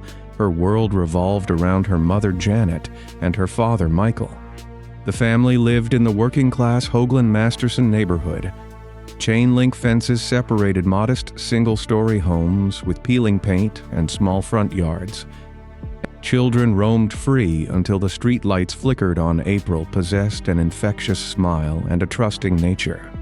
She viewed her neighborhood as a vast playground. On the afternoon of Good Friday, April 1, 1988, the air carried a slight chill. April asked her mother for permission to visit a friend. The friend lived just a few blocks away on West Suttonfield Street. Janet gave her daughter a strict curfew. The spatial distance between the two homes spanned barely a quarter of a mile. A person walking at a steady pace could cover the route in less than 10 minutes. Concrete sidewalks lined the path, shaded by tall oak trees barren of their spring leaves. April stepped out the front door, wearing a gray winter jacket and white sneakers. She carried a bright blue umbrella to shield herself from the looming rain clouds. She promised to return before dinner. 3 o'clock in the afternoon came and went. April failed to arrive at the house on West Suttonfield Street. Janet began to worry when the afternoon shadows grew long. She walked the exact route, expecting to find April lingering near a neighbor's yard. The streets sat empty. Janet contacted the friend's parents. The friend confirmed April, never knocked on the door. A cold panic set in. Janet called the Fort Wayne Police Department. Officers arrived and began knocking on doors along the street. Locating one neighbor who recalled seeing a small girl matching April's description near a blue pickup truck. The police launched a massive search grid covering the Hoagland Masterson neighborhood. Volunteers scoured alleyways, abandoned lots, and park facilities throughout the weekend. Heavy rain washed away potential footprints and tire tracks. 3 days passed with utter silence. On April 4, 1988, a jogger traveled down a rural dirt road near Spencerville, Indiana. Spencerville sits approximately 20 miles northeast of Fort Wayne. Thick woods and deep drainage ditches border the remote gravel path. The jogger spotted something unnatural in the muddy water. Authorities rushed to the rural location, securing the perimeter with yellow tape. They located the lifeless body of April Tinsley, discovering she met a brutal permanent end and was missing one of her white sneakers. The investigation began with intense media coverage, yet physical evidence remained scarce. Detectives collected biological material from the rural scene in Spencerville. Forensic technology in 1988 offered limited analysis capabilities. Investigators interviewed hundreds of persons of interest. They followed up on the tip regarding the blue pickup truck. The truck lead turned into a complete dead end due to a lack of license plate information. 2 years of investigative silence followed in May 1990. A startling development occurred in St. Joe, Indiana. St. Joe sits just a few miles from the Spencerville ditch. A local resident discovered a disturbing message scrawled on a wooden barn door reading, "I kill 8-year-old April Marie Tinsley. Did you find the other shoe?" The mention of the missing shoe sent a shockwave through the Fort Wayne Police Department. Only the perpetrator and the investigators knew this specific unreleased detail. Law enforcement cut the wooden planks from the barn for preservation. The physical evidence yielded no usable fingerprints. The case stalled out due to a lack of technological advancement. The 1990s dragged on, leaving the Tinsley family trapped in a cycle of unending grief. Detectives periodically submitted the biological samples to the Indiana State Police Laboratory. Standard DNA testing protocols during this era required large, pristine samples. The degraded biological material from the Spencerville ditch provided no conclusive profiles. Systemic technological limitations forced the police to wait while the perpetrator hid in the shadows of the community. The silence broke in a horrifying manner in 2004. 16 years after April disappeared, over the Memorial Day weekend, residents in the Fort Wayne area reported finding strange items on young girls' bicycles. The perpetrator placed anonymous, threatening notes wrapped in plastic bags on the handlebars. The plastic bags contained instant photographs of a man's lower body and used prophylactic devices. The handwritten notes boasted about the 1988 crime. The writer explicitly threatened to take another child. This targeted psychological attack terrified the community. The perpetrator forced the victims and their families to envision the horrors inflicted upon April. The tactic demonstrated a sophisticated level of emotional torture and territorial dominance. Investigators collected the plastic bags and transported them to the federal laboratory. The recovered prophylactic devices provide a massive breakthrough in forensic potential. Laboratory technicians extracted a clear DNA profile from the biological material left inside the plastic bags. They compared this 2004 profile against the degraded biological evidence preserved from the 1988 Spencerville crime scene. The genetic markers matched perfectly. The same unknown male committed the 1988 crime and the 2004 psychological campaign. Investigators uploaded the genetic sequence into the national database. The system returned 0 matches. The lack of a database had exposed a glaring systemic loophole, allowing an offender without a major felony conviction to remain invisible to the federal system. In 2009, the Federal Bureau of Investigation Behavioral Analysis Unit stepped in. They drafted a detailed profile describing a long-term preferential offender who operated with extreme geographical comfort in the Fort Wayne area. Despite the federal profile and national media attention, the case generated no viable suspects. The community endured another decade of fear and unanswered questions. Fort Wayne investigators refused to close the files. The year 2018 brought a revolutionary shift in forensic methodology. Law enforcement agencies across the country began utilizing genetic genealogy to solve cold cases. Fort Wayne detectives packaged the perpetrator's DNA profile and shipped it to Parabon Nanolabs. The laboratory extracted a high-resolution genetic data file. They handed this raw data to genetic genealogist Cease Moore. Moore uploaded the information into an open-source public database. She mapped the ancestral trees by tracing distant cousin matches, building complex familial networks linking back to the mid-20th century. Moore identified a distinct family lineage tied to the Fort Wayne region. She isolated a specific set of parents within this family tree who produced 2 male children. The genetic intersection pointed to these 2 brothers. Neither brother possessed a criminal record serious enough to warrant a mandatory federal DNA swab. Detectives reviewed the background of both men. One brother, John D. Miller, resided in a dilapidated trailer in Grabille, Indiana. Grabille sits a 20-minute drive from the original 1988 rural discovery site. Miller lived a quiet, reclusive life, disconnected from his neighbors. Investigators placed Miller under covert surveillance in early July 2018. They watched his rusted mobile home from a distance, waiting for him to discard an item containing his genetic material. On July 9, 2018, Miller walked to a communal dumpster near his trailer park. He tossed a small bag of household refuse into the metal bin. He turned and walked away. Undercover officers retrieved the discarded trash. The bag contained used items holding trace amounts of saliva.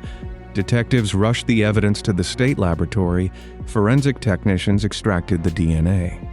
They compared it against the 1988 and 2004 crime scene profiles. The genetic markers aligned perfectly. The discarded trash DNA belonged to the predator. On July 15, 2018, armored police vehicles surrounded the quiet Grabille trailer park. Officers approached Miller's metal door. They knocked hard. Miller opened the door. He stared at the badges with cold resignation. They asked the reclusive man to accompany them to the police station. He agreed without a fight. He sat in the back of the cruiser in total silence. Inside the bleak interrogation room, detectives laid out the 30-year timeline, asking Miller why he was sitting in that chair. Miller looked up with dead eyes and uttered the name April Tinsley. Miller confessed to the exact sequence of events from April 1, 1988. He detailed taking her from the Fort Wayne neighborhood and ending her life in the rural outskirts. He admitted to writing the disturbing 1990 barn message. He also confessed to planting the 2004 bicycle notes. Local prosecutors charged him with multiple severe offenses. In December 2018, Miller stood before an Indiana judge. He pleaded guilty to all charges to avoid a prolonged trial. The Tinsley family sat in the courtroom staring at the man who shattered their world 30 years prior. The judge sentenced Miller to a staggering 80 years in the Indiana Department of Correction. The sentence ensured he would never take another breath as a free man. John D. Miller spent his remaining days behind concrete walls and steel bars. His health failed in the harsh prison environment. In September 2025, Miller took his final breath inside a prison medical facility. The terror he inflicted upon the Fort Wayne community left a permanent scar. April Tinsley remains the true focal point of the story. Remembered for her bright smile and innocent spirit, the relentless drive of investigators and the power of genetic genealogy secured the ultimate truth. While the Tinsley family found their definitive answer, other cold cases across the country demand the same technological intervention. In December 2020, nearly 38 years after a toddler's body was pulled from a Mississippi river, investigators stood before another broken family and finally said her name: Elisha Ann Heinrich.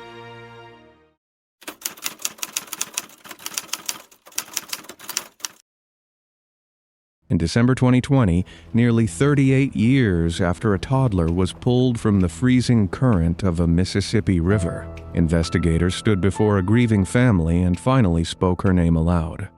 For decades, the unknown child was known across the nation only by the moniker Delta Dawn.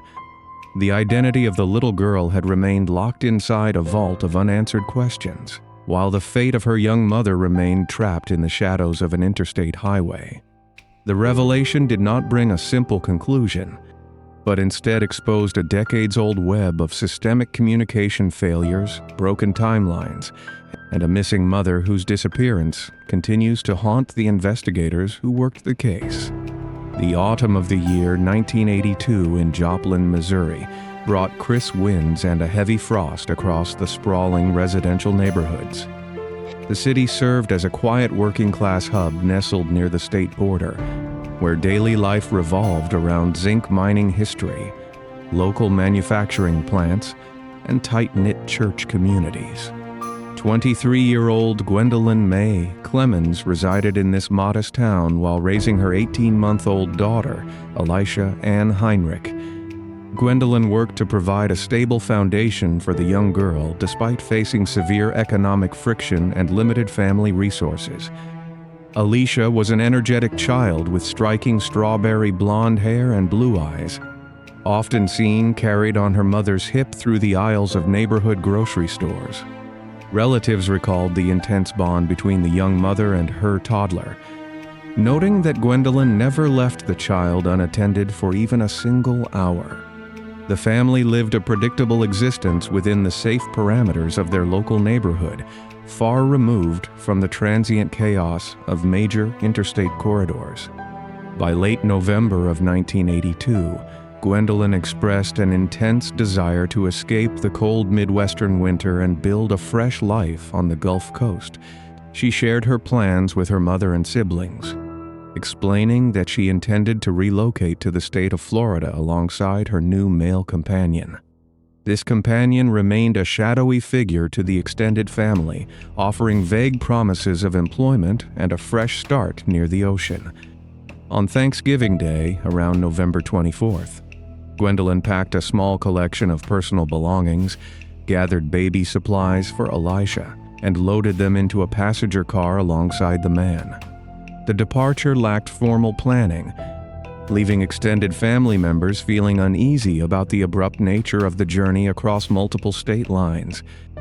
Gwendolyn promised her family she would establish contact as soon as they secured permanent housing on the Florida coastline. The vehicle pulled away from the Joplin residence under the gray, overcast skies of late November, marking the exact moment Gwendolyn and baby Elisha vanished from the protective reach of their kin. To understand the geography of the impending tragedy, one must examine the layout of Interstate 10 as it cuts across the southern edge of the United States. Over 700 miles south of Joplin, this massive concrete artery bridges the Alabama border into Jackson County, Mississippi. The highway spans across wide expanses of dense marshland, towering pine trees, and dark, slow-moving waterways that empty out toward the Gulf of Mexico. One of the most treacherous sections of this route features the high elevation span over the Escatawba River near the small town of Moss Point. The bridge rises dozens of feet above the dark, brackish water below, lacking pedestrian walkways or safe shoulder access for foot traffic. During the winter months of early December, the region experiences sharp temperature drops, dense overnight fog, and heavy truck traffic roaring along the concrete lanes at high speeds. This isolated industrial stretch of Mississippi Highway served as the unexpected backdrop for the final chapter of Elisha Ann Heinrich's life. On the freezing night of December 3, 1982, multiple motorists traveling east along Interstate 10 reported a concerning incident near the Mississippi and Alabama state line. Drivers observed a young female carrying a small toddler walking directly along the narrow concrete shoulder of the highway against the flow of high-speed traffic. The woman wore light clothing, unsuited for the bitter winter draft blowing off the nearby wetlands, and she appeared distressed, exhausted, and disoriented. Several truck drivers attempted to pull over and offer assistance to the stranded mother and her child, but the woman refused help and continued pacing the cold asphalt. State police dispatchers received multiple calls regarding the safety hazard, prompting local deputies from the Jackson County Sheriff Department to initiate a patrol of the interstate lanes. When patrol cruisers swept the area between the state line and the Escatawba River Bridge later that evening, the woman and her toddler had completely disappeared into the surrounding darkness. The officers found no abandoned vehicles, no discarded personal belongings, and no trace of foot traffic along the muddy banks below the overpass. 2 days later, on the morning of December 5th, the timeline took a terrifying turn when a truck driver crossing the Escatawba River Bridge placed an emergency call to local authorities. The driver reported witnessing an adult female figure plunge from the high concrete railing of the bridge into the frigid waters of the river below. Deputies from the Jackson County Sheriff Department, alongside Marine rescue units, launched boats into the dark churning current of the Escatawba River to conduct a search and rescue operation. As investigators swept the surface of the water near the eastern bank, they spotted no sign of an adult female struggling in the current. Instead, the river surface revealed the tiny, lifeless form of a female toddler dressed in a pink and white checkered dress, floating near a collection of submerged tree roots. Rescue divers retrieved the child from the freezing water, only to realize the little girl had already perished from immersion and exposure. The recovery team scoured the entire 2-mile stretch of the riverbank for any sign of the adult female who supposedly jumped from the bridge, but the murky water yielded zero results.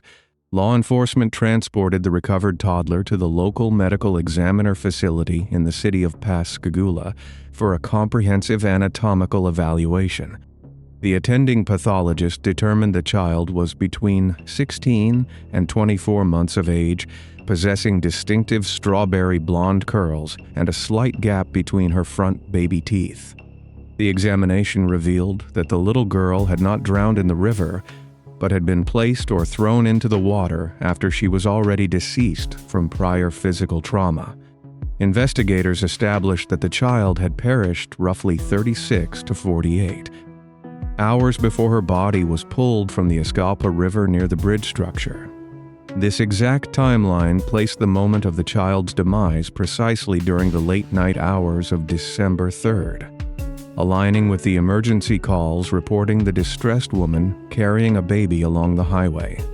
Detectives realized they were dealing with a catastrophic double event, involving the unlawful demise of an unidentified baby girl and the unexplained disappearance of the female guardian seen holding her on the interstate lanes. In the days following the recovery of the child, the Jackson County Sheriff Department launched a comprehensive public identification campaign across the American South. Investigators distributed composite sketches of the little girl, whom local citizens and law enforcement officers gently named Delta Daw, to newspapers and television broadcasts across Mississippi, Louisiana, and Alabama, while the local community rallied to provide the child with a proper burial. The criminal investigation collided with the severe limitations of 1982 law enforcement technology. During this era, police departments across the United States operated within strict jurisdictional silos, relying entirely on physical paper records, localized teletype transmissions, and mailed flyers. There existed no centralized national database to cross-reference unidentified human remains found in one state with missing persons reports filed in another jurisdiction. When Gwendolyn Maid Clemens and baby Elisha failed to contact their family in Joplin, Missouri, the relatives filed a formal missing persons report with local law enforcement. That paper file remained inside a physical cabinet in southwestern Missouri, never crossing the desk of the Mississippi detectives who held the answers over 700 miles away. The investigation encountered another significant roadblock when detectives attempted to locate and identify the adult female who supposedly jumped from the Escatawapa River Bridge on December 5th. Search teams dragged the riverbed with heavy hooks, deployed underwater sonar equipment, and utilized specialized cadaver dogs along the marshy shorelines for 3 consecutive weeks. Despite this intensive search effort, investigators never recovered the body of an adult female from the Escatawpa River or its surrounding estuaries. Detectives began to question the accuracy of the truck driver's report from the bridge, considering the possibility that the driver witnessed a discarded object or heavy debris rather than a human being, without the body of the mother to provide structural context or physical evidence. The case of the unknown child became entirely dependent on identifying the toddler through traditional dental records and physical descriptions. Law enforcement sent the child's dental chart to pediatric clinics across the southeastern states, but the absence of centralized pediatric tracking systems produced 0 verifiable matches. The trail of evidence grew cold within weeks, leaving the identity of the little girl locked behind an impenetrable wall of bureaucratic fragmentation. As the years stretched into decades, the physical file for the child known as Delta Dawn sat inside the evidence room of the Jackson County Sheriff Department. Multiple generations of cold case investigators inherited the dusty binders, re-examining the crime scene photographs and the original medical examiner reports from 1982. In the year 2009, amidst advances in standard forensic science, investigators secured court approval to exhume the remains of the child from her grave in Jackson County. The exhumation team successfully recovered physical tissue samples from the child, allowing laboratory technicians to generate a standard short tandem repeat profile for entry into national databases. Detectives entered this genetic profile into the combined DNA index system, hoping the modern digital registry would trigger an immediate match to a grieving family member. However, because the maternal relatives in Missouri had never provided reference samples to federal law enforcement, the system returned no hits, creating yet another agonizing dead end for the Mississippi investigators. The exhumation did provide crucial chemical isotope data from the child's teeth, confirming she had spent her brief life in the Midwestern region of the United States rather than the Deep South. The true investigative pivot occurred in the early months of the year 2020. when Jackson County Sheriff Mike Ezel formed a strategic partnership with Othram Incorporated. Othram operated as a specialized private laboratory located in the state of Texas, focusing strictly on advanced forensic genetic genealogy and purpose-built DNA sequencing for cold cases. Traditional law enforcement laboratories relied on single nucleotide polymorphism testing that required large, pristine samples of biological material to generate conclusive matches. Othram applied laboratory techniques capable of extracting usable genetic data from degraded, decades-old bone fragments and preserved hair shafts that standard state labs considered unviable. Scientists at the Texas facility processed the physical material saved from the 2009 exhumation of the child, spending weeks building a dense, highly detailed genome profile containing hundreds of thousands of genetic markers. Once the laboratory finalized the comprehensive DNA blueprint, forensic genealogists uploaded the digital profile to public opt in genealogical databases used for heritage tracking. The research team began the arduous process of constructing complex family trees, tracing backward through historical census records, birth certificates, and marriage licenses across several centuries. The genealogical mapping process required rigorous analysis to connect distant cousins whose common ancestors lived during the late 19th century. Over the course of several months, the investigative team successfully constructed a sprawling family network that converged squarely within the southwestern corner of the state of Missouri. The researchers identified specific ancestral lines tied to the Joplin and Springfield communities, isolating a family branch that had experienced the unexplained disappearance of a young mother and child in the early 1980s. Forensic genealogists contacted local law enforcement in Missouri to coordinate a direct outreach to the surviving members of the Clemens family.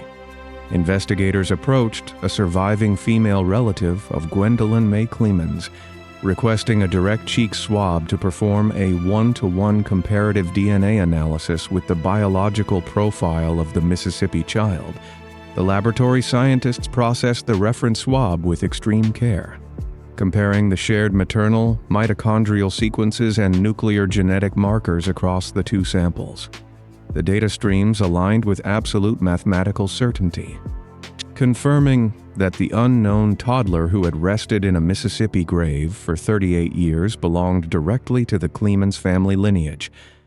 In December of the year 2020, 38 exact years after the little girl was pulled from the cold waters of the Escatawba River, the Jackson County Sheriff Department convened a formal press conference in Pascagoula. Standing before a room of seasoned investigators, local community members, and national media cameras, Sheriff Mike Ezel stepped to the podium to deliver the final revelation. He officially announced that the toddler, known to the world as Delta Dawn, had been positively identified as 18-month-old Elisha Ann Heinrich of Joplin, Missouri. The room fell completely silent as the sheriff presented the verified historical timeline, restoring the child's true name and stripping away the anonymous label that had defined her existence for nearly 4 decades.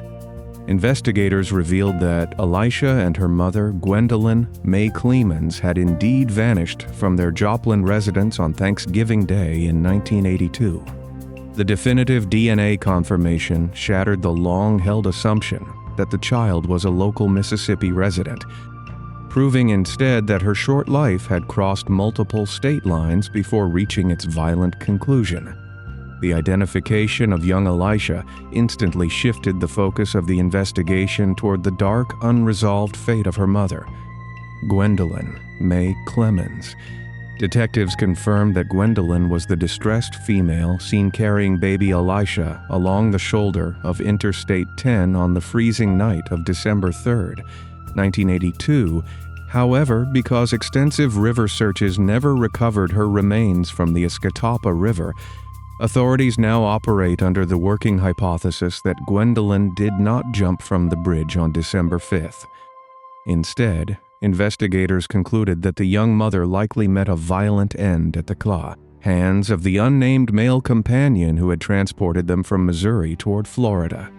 Detectives believe the companion disposed of baby Elisha in the river during the early morning hours of December 4th, while separating Gwendolyn from the child and concealing her remains elsewhere along the highway corridor. The male companion returned to the state of Missouri weeks after the 1982 disappearance, claiming to family members that Gwendolyn and the child had decided to stay behind in Florida to pursue independent opportunities. This terrifying realization exposed the brutal truth behind the events on the Escatawpa River Bridge during those dark winter nights in 1982. Elisha Ann Heinrich had not suffered a random, isolated accident in the water, but had been the victim of a coordinated act of concealment by an individual who held complete control over her and her mother. The predator had utilized the geographic isolation of the interstate corridor, the lack of interstate police communication, and the heavy winter fogs to execute the crime without immediate detection. By separating the child's physical recovery in Mississippi from the missing persons report filed hundreds of miles north in Missouri. The perpetrator successfully evaded justice during the initial investigation. Yet, the relentless application of modern genetic methodology finally breached the walls of deception, linking the physical evidence from the river directly to the Missouri family tree. The climax of the investigation did not close the entire case, but it provided absolute certainty regarding the identity of the child who had captured the heart of the Jackson County community. Today, the investigation into the unlawful demise of Elisha Ann Heinrich remains inactive. Open homicide inquiry under the jurisdiction of the Jackson County Sheriff Department and the Federal Bureau of Investigation. Law enforcement continues to track down the exact historical movements of the male companion who departed Joplin, Missouri alongside Gwendolyn and Elisha in the autumn of 1982. While the companion passed away several years before the genetic identification of Elisha was completed, investigators are systematically analyzing his former residences, employment records, and travel patterns across the southeastern states. The search for the physical remains of 23-year-old Gwendolyn May Clemens remains a top priority for cold case detectives, who continue to cross-reference unidentified female remains recovered across Alabama, Mississippi, and Florida. The Clemens family in Missouri received the official laboratory reports with a profound sense of relief mingled with deep grief, finally learning the exact truth about the fate of their beloved 18-month-old girl. The local citizens of Jackson County who purchased the child's headstone and tended her grave for 38 years, gathered at the cemetery to install a new bronze plaque bearing her true, permanent name. The resolution of Elisha Ann Heinrich's identity demonstrates how the intersection of advanced forensic genealogy and persistent police work can correct the systemic oversights of the past. Her case stands as a permanent reminder that even when decades separate a victim from their family, physical evidence retains the absolute power to speak the truth when modern science is applied to cold historical records. While the investigators in Mississippi continue their search for Elisha's missing mother, other cold case units across the country are utilizing exact geographic mapping and digital tracking to solve equally perplexing mysteries. That same dedication to geographic precision and satellite observation leads us directly to another unsettling investigation where aerial surveillance uncovered what local patrols walked right past for years.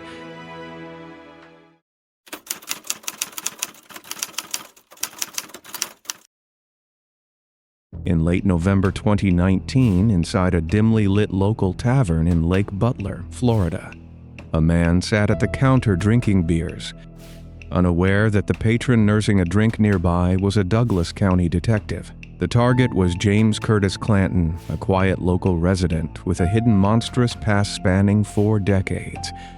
The detective watched as Clanton finished his final draft, set the heavy glass mug down on the sticky wooden bar, and walked out the door into the humid night. The investigator slid over, secured the discarded glassware in a sterile evidence bag, and obtained the exact biological signature required to finally close a 40-year-old cold case. In the early weeks of 1980, 21-year-old Helene Prushinsky embodied the optimism of a young woman stepping into her chosen career. She was a senior at Wheaton College in Massachusetts, dedicating her academic life to the pursuit of journalism and truth. Her professors and peers recognized her as a driven, compassionate student who possessed a natural gift for storytelling and a relentless work ethic. Helen viewed the media not just as a job, but as a vital public service designed to keep communities informed and safe. She accepted an internship in the newsroom at KHOW Radio in Denver, Colorado, packing her bags for a cross-country journey to gain real-world broadcasting experience. She left the familiar snowy landscapes of the East Coast for the towering peaks of the Rocky Mountains. Helen moved in with her aunt and uncle in the quiet residential suburb of Englewood, planning to commute into the city every day. Her life revolved around recording audio clips, writing news copy, and absorbing every detail of the fast-paced radio industry. She built a reliable routine focused on shaping her future. The physical geography of her daily commute created a stark contrast between the bustling urban center of Denver and the serene residential grid of Englewood. The KHOW radio newsroom operated out of a busy downtown studio, surrounded by traffic, tall buildings, and constant noise. Englewood sat several miles to the south, characterized by single-family homes, wide sidewalks, and sprawling yards bordered by wooden fences. To bridge this distance, Helene relied on the local municipal transit system, taking a public bus from the city center down to a designated stop near Broadway and Union Avenue. From the bus stop, her aunt and uncle's house stood roughly 9 blocks away, a walk that typically took 15 to 20 minutes. The route wound through quiet suburban streets, lined with dormant winter trees and pale streetlights. Englewood in 1980 carried an overarching reputation as a secure, family-oriented neighborhood where doors often remained unlocked. Residents walked their dogs late into the evening, trusting the inherent safety of their community. Helen navigated this route with the quiet confidence of someone who felt secure in her surroundings. Her daily routine fell into a comforting rhythm during those first 2 weeks of January. Helene woke up early dressed in professional attire and rode the morning bus into the chaotic energy of the newsroom. She spent her days cutting audio tape, answering phones, and watching seasoned journalists craft evening broadcasts. When her shift concluded in the late afternoon, she reversed the journey, riding the southbound bus as the sun dipped behind the western mountains. The winter air in Colorado held a bitter, biting chill, prompting her to walk with intent during that final 9-block stretch from the bus stop to the warmth of her relative's home. She spent her evenings discussing current events with her aunt and uncle at the dinner table. Her ambition shone through every conversation, outlining her plans to return to Massachusetts, graduate, and secure a full-time reporting position. She stood on the precipice of a promising life, doing everything right, following every rule. She possessed no known enemies, engaged in no high-risk behaviors, and simply existed as a young woman walking home from work.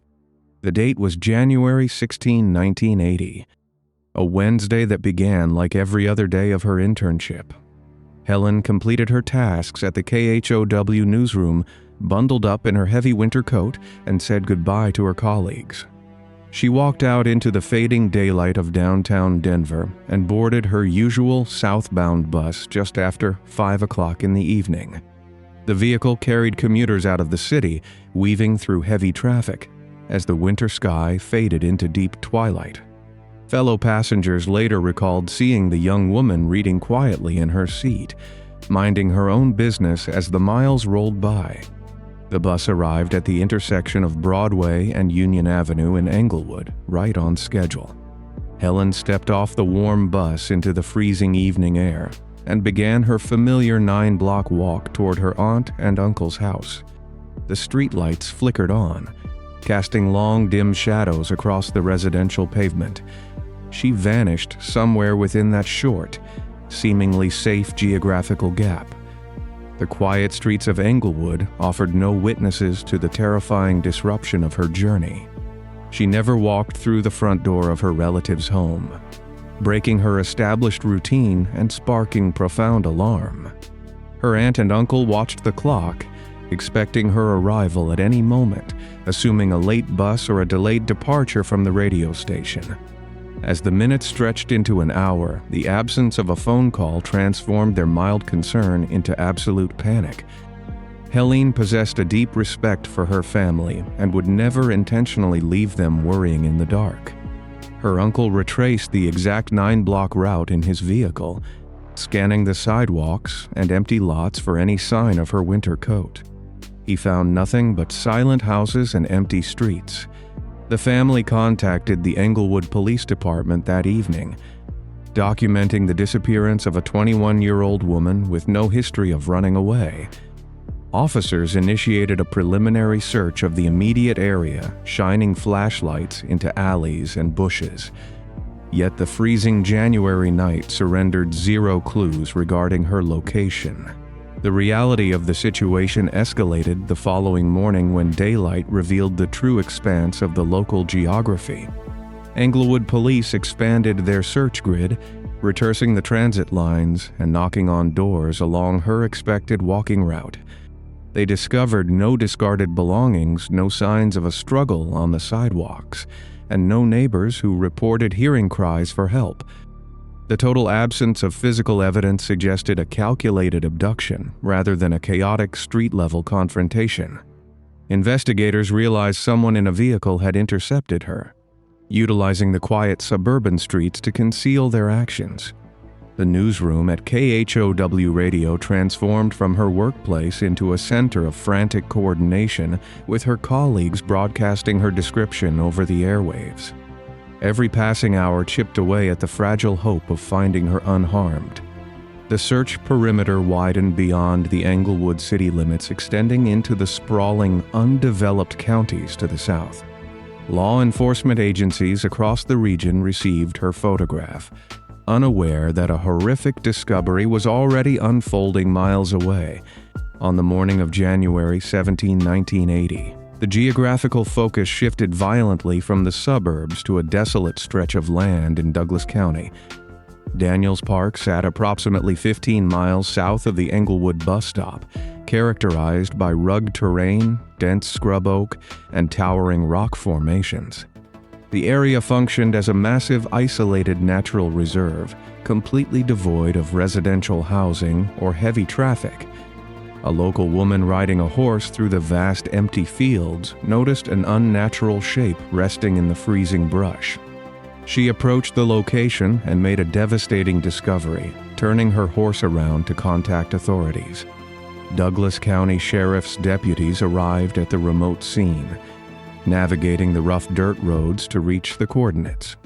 They secured the perimeter, stringing yellow tape across the frost-covered ground.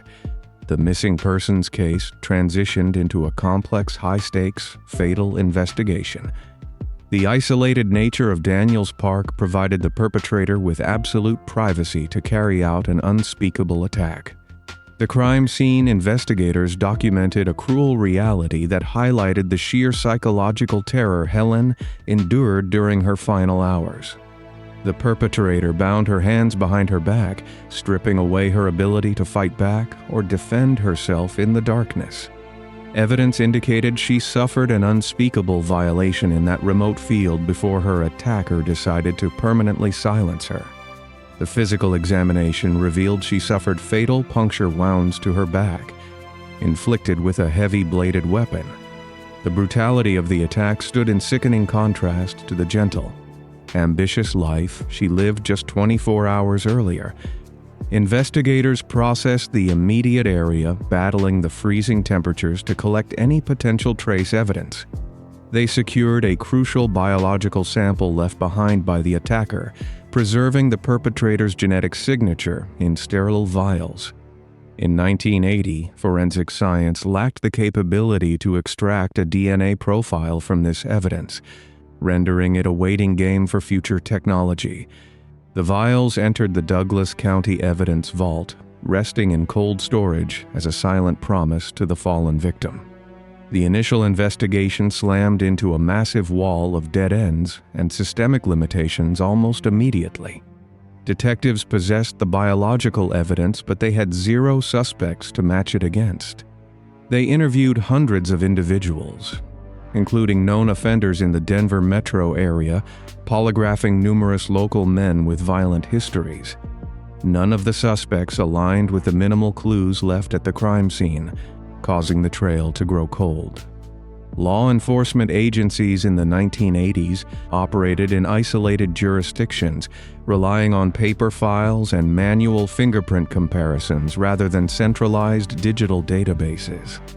A violent transient could easily commit an atrocity in Colorado, cross state lines, and disappear into a completely different jurisdiction with zero cross-referencing.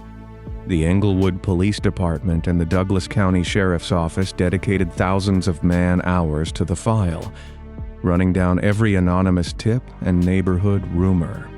The months dragged into years, turning a high-profile tragedy into a dusty box sitting on an archive shelf. The killer walked free, absorbing himself back into society without consequence. Decades progressed, but the investigators in Douglas County never discarded the biological evidence secured from that freezing field. They maintained the chain of custody through the 1980s and 1990s, adhering to strict preservation protocols. During the late 1990s, forensic science experienced a massive technological shift with the advent of short tandem repeat profiling. Scientists extracted a complete genetic sequence from the preserved biological material, finally giving the faceless killer a definitive scientific identity.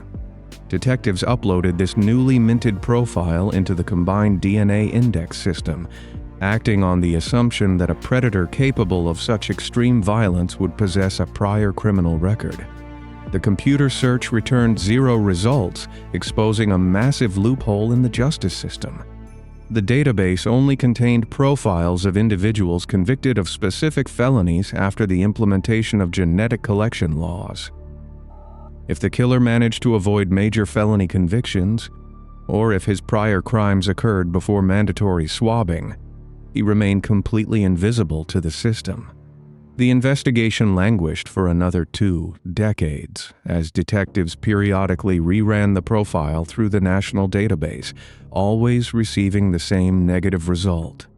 Detectives manually reviewed the massive physical file, rereading thousands of pages of typed reports, searching for a single overlooked name.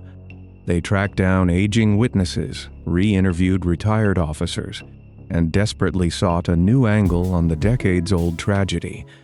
The lack of a match suggested the perpetrator had either died, been incarcerated for unrelated crimes before DNA collection became standard, or lived a bizarrely quiet life following the attack.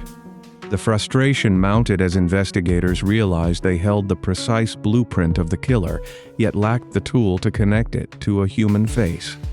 In 2017, another full review of the case file yielded 0 new leads, leaving the department at a standstill. The sheer passage of time threatened to outlast the remaining witnesses and original investigators. Helen's family waited in quiet agony, enduring nearly 40 years of unanswered questions. The monumental breakthrough finally arrived in 2019 when the Douglas County Sheriff's Office partnered with Parabon Nanolabs, shifting their strategy to forensic genetic genealogy. Scientists utilized the original preserved sample to generate a highly detailed genetic blueprint, uploading it to public genealogy databases designed for ancestry research. This process bypassed the criminal justice system entirely, searching for distant biological relatives who voluntarily submitted their own genetic material. The complex algorithm built a sprawling family tree, tracing lineages back several generations to identify a common ancestral couple.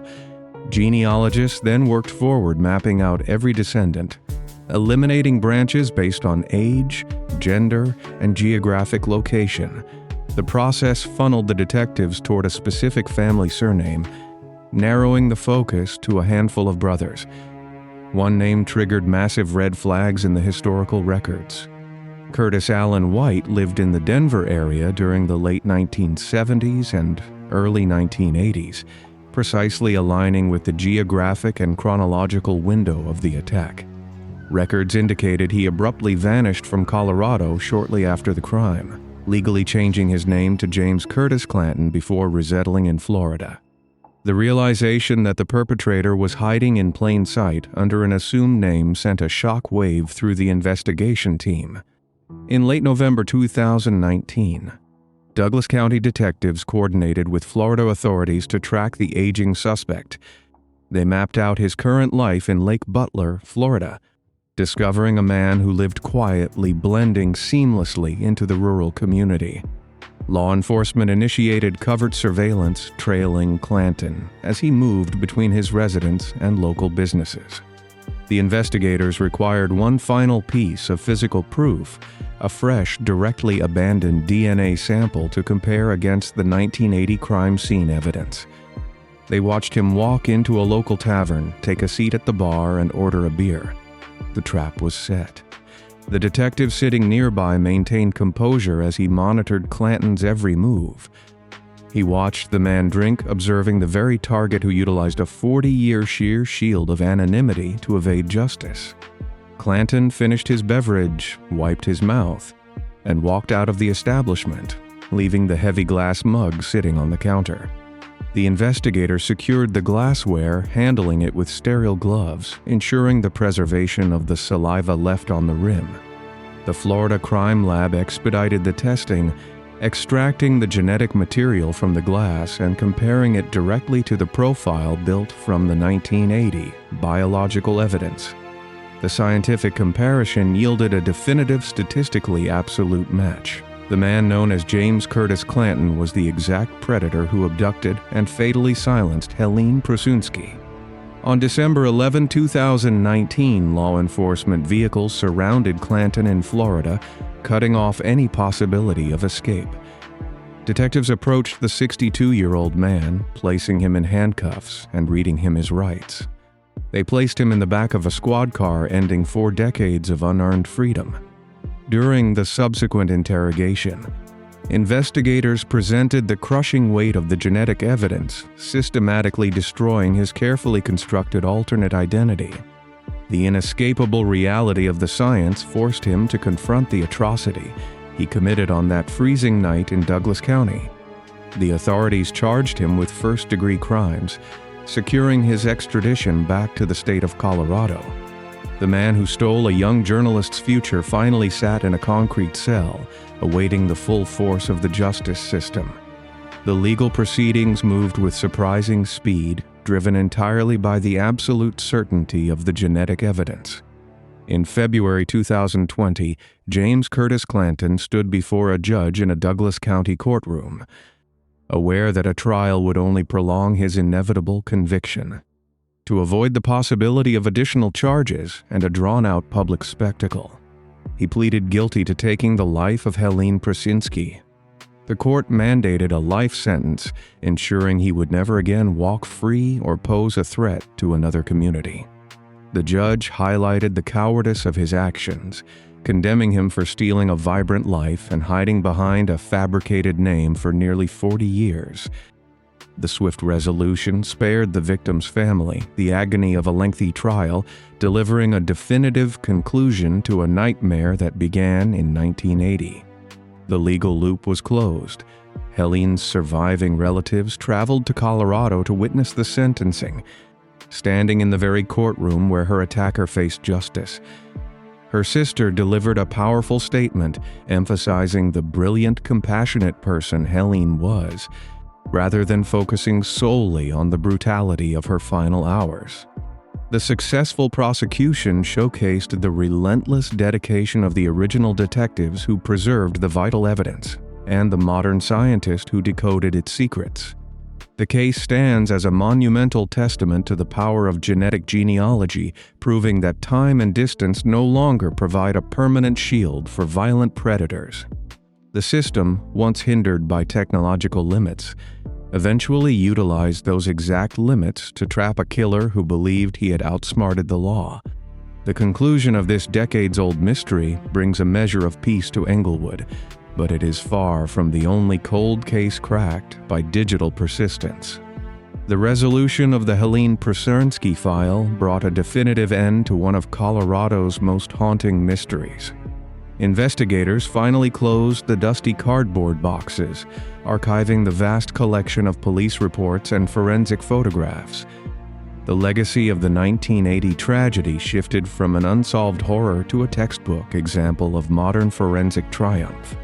Law enforcement agencies across the nation took careful notes on the exact genetic genealogy techniques utilized in Douglas County.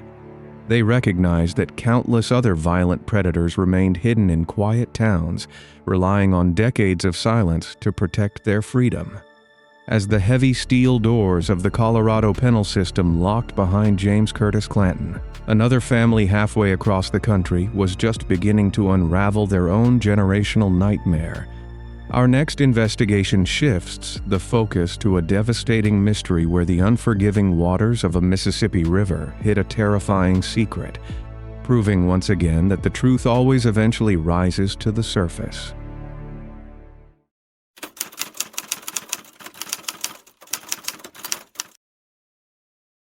In late December 2019, a seasoned Colorado detective sat in silence in the dim corner of a roadside tavern in Florida, nursing a drink while keeping a sharp gaze on a truck driver sitting a few stools away. The investigator watched with calculated patience as the unaware driver finished a draft beer, wiped his mouth, and walked out into the humid evening air, leaving his glass behind on the sticky wooden counter. Moving with practiced precision, the detective stepped forward, secured the discarded mug inside an evidence bag, and exited the bar. That single glass held microscopic traces of cellular material that would finally shatter a 40-year wall of silence and bring justice to a young woman whose future was stolen in the freezing Colorado winter of 1980. Helene Prusernski was a bright, driven 21-year-old student entering the dawn of a new decade with a clear vision for her future. In the early weeks of 1980, she was enrolled at Wheaton College in Massachusetts, deeply invested in her pursuit of a professional journalism career. Friends and family members recognized her as a fiercely independent thinker who refused to let any opportunity pass her by. She possessed a natural curiosity about the world, a trait that made her uniquely suited for the high-pressure environment of news reporting. Wanting to gain hands-on experience in a major media market, Helen secured a highly coveted internship at KHOW, a prominent radio station located in the bustling downtown sector of Denver, Colorado. This move required her to leave behind the familiar surroundings of the East Coast and travel over 2,000 miles away from her hometown. She approached this massive geographic shift with unyielding optimism, viewing the relocation as the necessary first step toward becoming a respected voice in broadcast journalism. To make this ambitious cross-country move financially viable, Helen arranged to live with her aunt and uncle in Englewood, a sprawling suburban community situated just south of the Denver city limits. The geography of the region dictated a very specific daily routine for the young intern. Each morning, she walked from her relative's house through a grid of residential streets lined with dormant winter trees, making her way to a local transit stop on Broadway. From there, she rode the municipal transit system north into the dense commercial center of Denver to reach the broadcasting studio. After finishing her afternoon shift, she took the southbound bus back to Englewood, arriving just as the sun began to dip behind the jagged peaks of the Rocky Mountains. The distance between the transit stop and her aunt's front door was a modest suburban stretch of exactly 9 blocks. The neighborhood was characterized by wide concrete sidewalks, spaced-out streetlights casting pools of sodium-orange illumination, and a pervasive sense of insulated safety. Helen walked this exact route every evening without incident, completely unaware that a predator was observing her predictable schedule.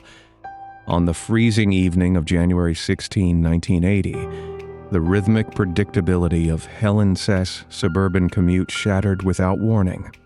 She completed a standard uneventful shift at the radio station, gathered her belongings, and boarded her usual southbound bus heading back toward Englewood.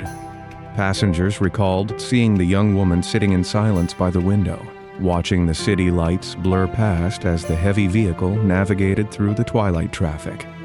At approximately 6 o'clock in the evening, the bus arrived at her designated stop on Broadway, where she stepped off into the biting winter wind.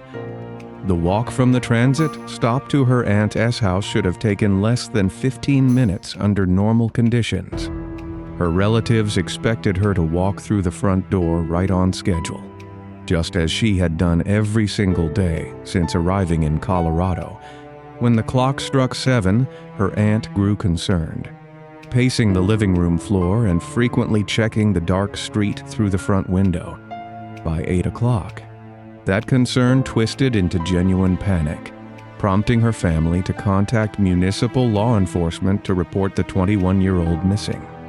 Patrol units from the Englewood Police Department initiated a grid search of the 9-block radius between the transit stop and the residence, scanning alleys and vacant lots with heavy spotlights. Officers found zero signs of a struggle along the snow-dusted sidewalks, noting an absolute absence of discarded personal items or physical evidence. The physical reality of the situation suggested she vanished within a narrow window of time and space, pulled into the shadows before she could raise an alarm. The frantic search effort ground to a devastating halt less than 24 hours later, shifting the jurisdiction and the fundamental nature of the investigation. On January 17, a civilian walking through a desolate rural area off Daniels Park Road made a grim discovery among the frozen scrub brush. This specific location sat in Douglas County, situated roughly 20 miles south of the Englewood transit stop, introducing a massive geographical leap that complicated the initial police response. Investigators converged on the remote field, confirming that the young journalism student had met a brutal, permanent end. The scene revealed that she had endured an unspeakable assault before being subjected to a fatal sharp force trauma. The perpetrator had bound her hands securely behind her back in a methodical, terrifying display of physical control. The immediate aftermath of the horrific discovery plunged the Douglas County Sheriff's Office into a chaotic hunt for an unidentified predator who operated with terrifying efficiency. Crime scene technicians processed the frozen rural terrain on their hands and knees, battling the harsh winter elements that threatened to degrade any trace materials left behind by the assailant. Despite the extreme brutality of the crime, the perpetrator made a critical biological error, leaving behind seminal fluid on the victim's clothing. In 1980, forensic technology lacked the capability to extract a unique genetic profile from this material. Investigators were restricted to basic blood typing methods that offered little definitive proof for a courtroom prosecution. Detectives attempted to bridge the 20-mile spatial gap between the Englewood abduction site and the Douglas County disposal site, canvassing transit routes for anyone who might have witnessed a struggle in a vehicle. However, a rigid lack of interagency communication between the municipal police handling the kidnapping and the county sheriffs managing the primary scene created severe administrative friction. Vital citizen tips were siloed in different filing cabinets, slowing down the cross-referencing process. This bureaucratic bottleneck allowed the trail of the elusive suspect to grow colder with each passing day. As the initial shockwaves subsided, investigators poured through hundreds of local sex offender registries, cross-examining known violent criminals operating within the Denver metropolitan area. They explored the distinct possibility that the perpetrator was an active serial offender, noting the methodical nature of the restraints and the calculated isolation of the disposal site. Detectives exhausted thousands of man-hours interviewing local paroles, building extensive files on men with histories of predatory behavior. Yet every promising lead dissolved into a verified alibi, leaving law enforcement officers with empty hands and mounting frustration. A profound sense of dread settled over the community as deputies conducted extensive nighttime patrols, hyper-aware that a vicious predator remained without restriction by the justice system. The physical evidence collected from the scene was secured in sterile containers and sealed deep within the cold storage vaults of the evidence room. As the 1980s came to a close, the original investigators reached the end of their careers, transferring their sprawling case files to a new generation of detectives. These new officers possessed the same burning determination but faced the exact same lack of actionable data.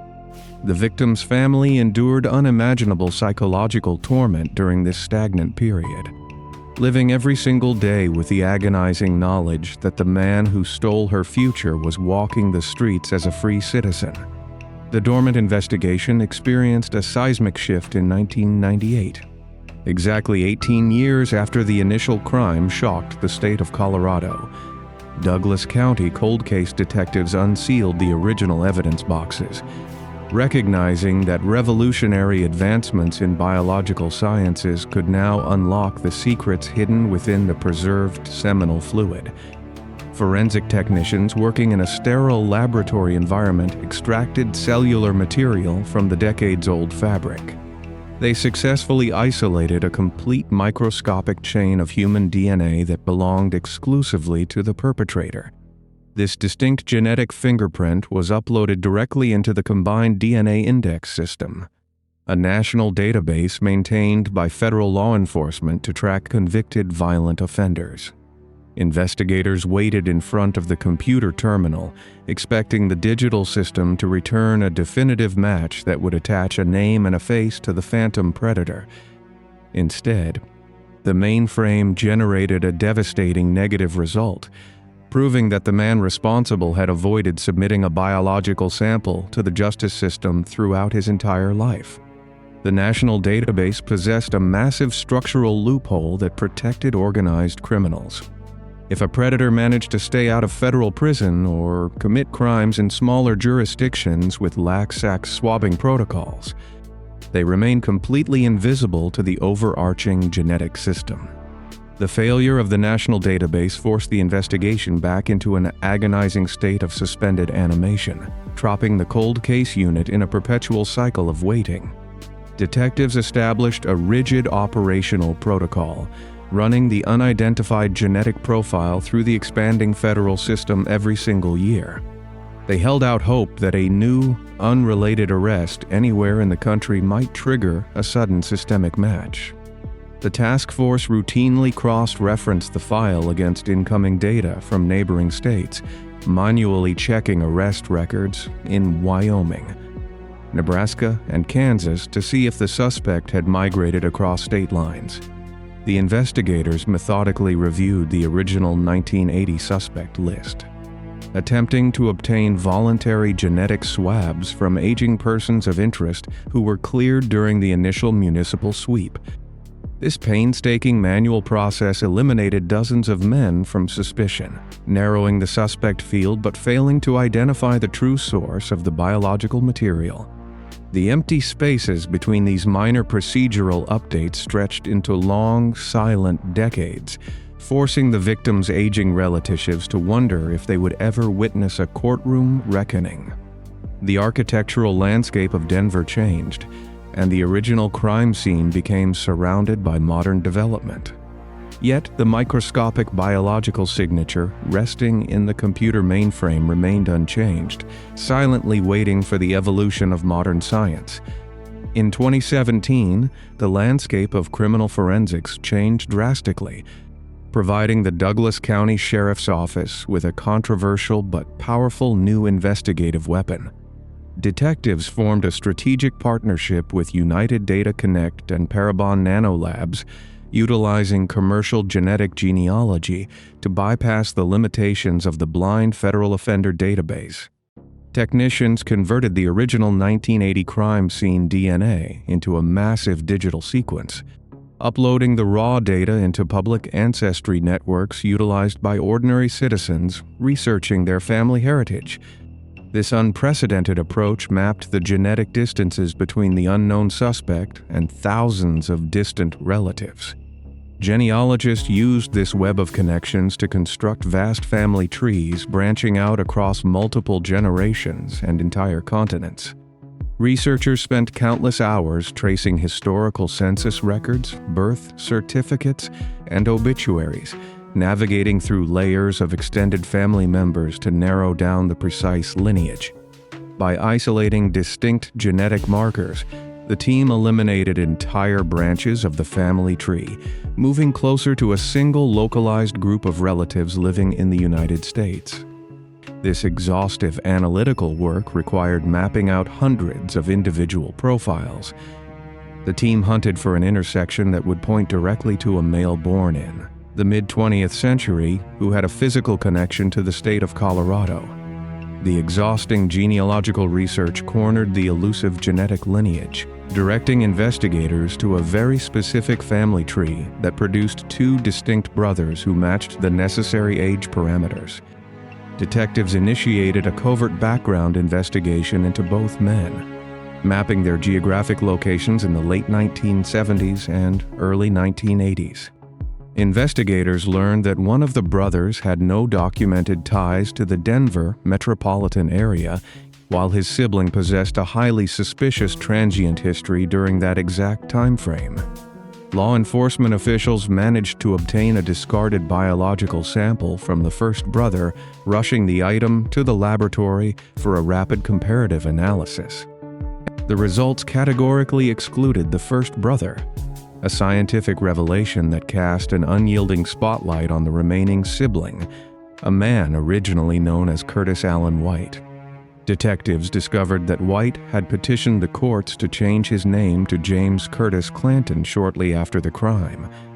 This calculated bureaucratic maneuver helped him blend into society and evade superficial police inquiries during the early years of the investigation. Clanton was now living a quiet, uninterrupted life as a commercial truck driver. He remained completely detached from the horror he inflicted upon a young journalism student nearly 4 decades prior. Armed with this definitive target, a specialized task force tracked the 62-year-old truck driver to the rural outskirts of Lake Butler, Florida.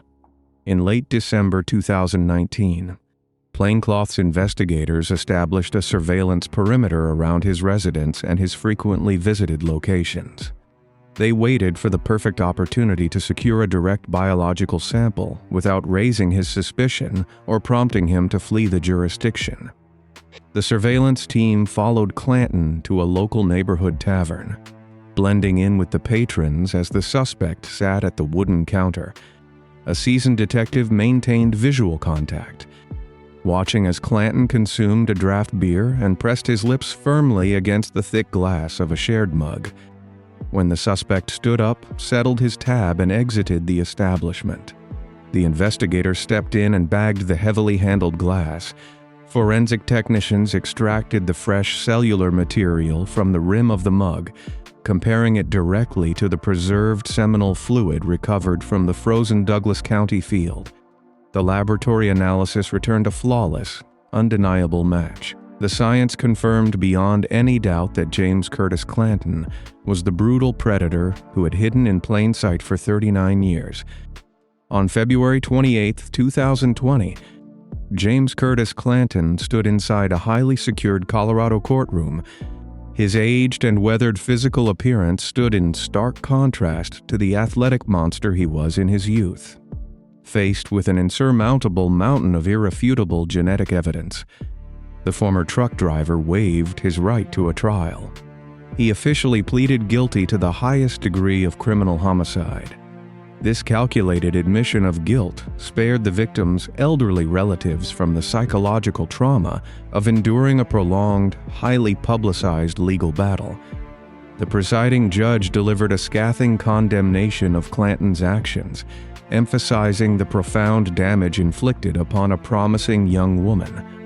The court handed down a sentence of life in prison, ensuring that the predator would spend his remaining twilight years locked inside a concrete cell.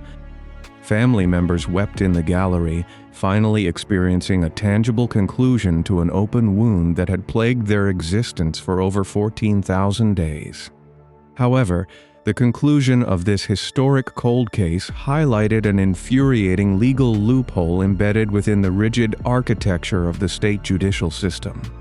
Because Clanton committed his horrific act in the early weeks of 1980, the judge was constitutionally bound to apply the specific sentencing guidelines active during that exact historical era. Under those archaic legal statutes, a life sentence did not actually guarantee permanent incarceration.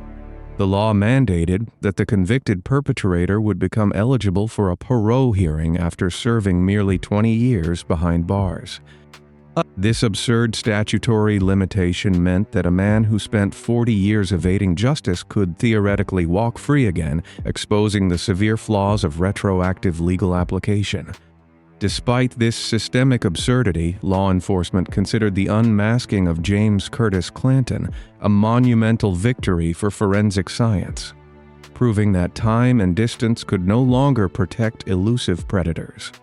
But while Genealogy managed to drag one phantom out from the shadows, other jurisdictions discovered that some perpetrators had managed to outrun the law entirely. In fact, a string of terrifying interstate motel attacks in the 1980s would require an even more shocking technological revelation to finally close the books.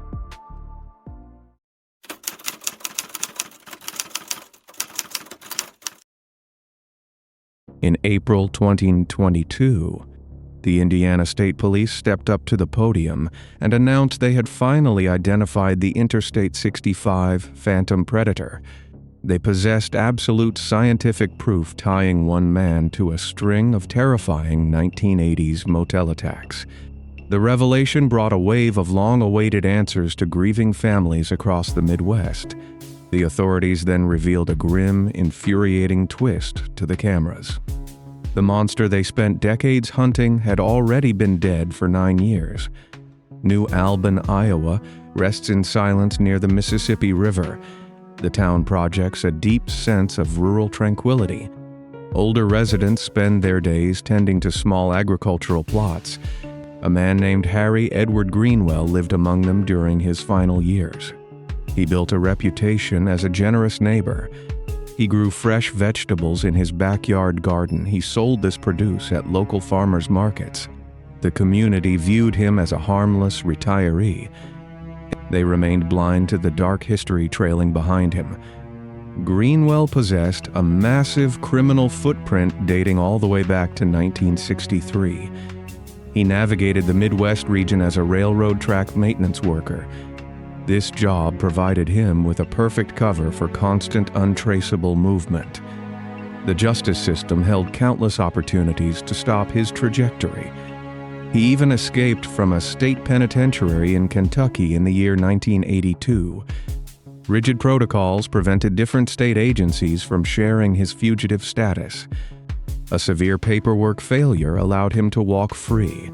Local officials treated his previous offenses as isolated incidents. This exact bureaucratic incompetence gave a seasoned predator total freedom. The scene shifts to Elizabethtown, Kentucky. In the year 1987, Interstate 65 cuts straight through the heart of the county. Heavy transport trucks and transient drivers use this route without pause. Vicki Heath worked the night shift at the local Super 8 motel. She was 41 years old and engaged to be married. The motel stood just off the highway exit ramp. Sodium streetlights bathed the concrete parking lot in a sickly yellow glow. The night shift brought a deep, unsettling isolation. Vicki managed the front desk alone while the rest of the world slept.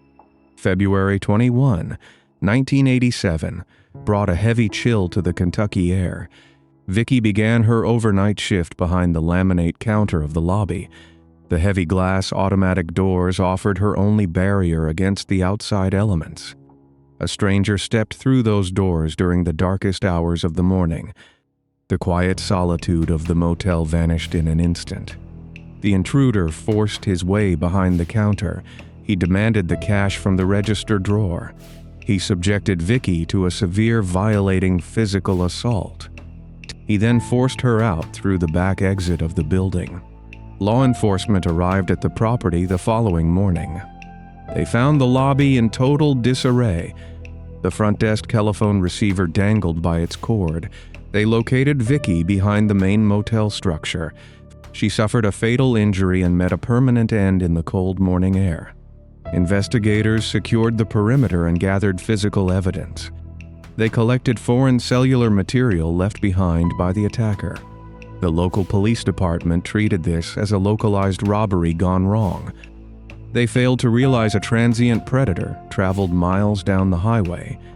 The Elizabethtown authorities hit an immediate wall in their investigation. They focused attention on residents living within their own county lines. Detectives interviewed regular motel guests and local drifters.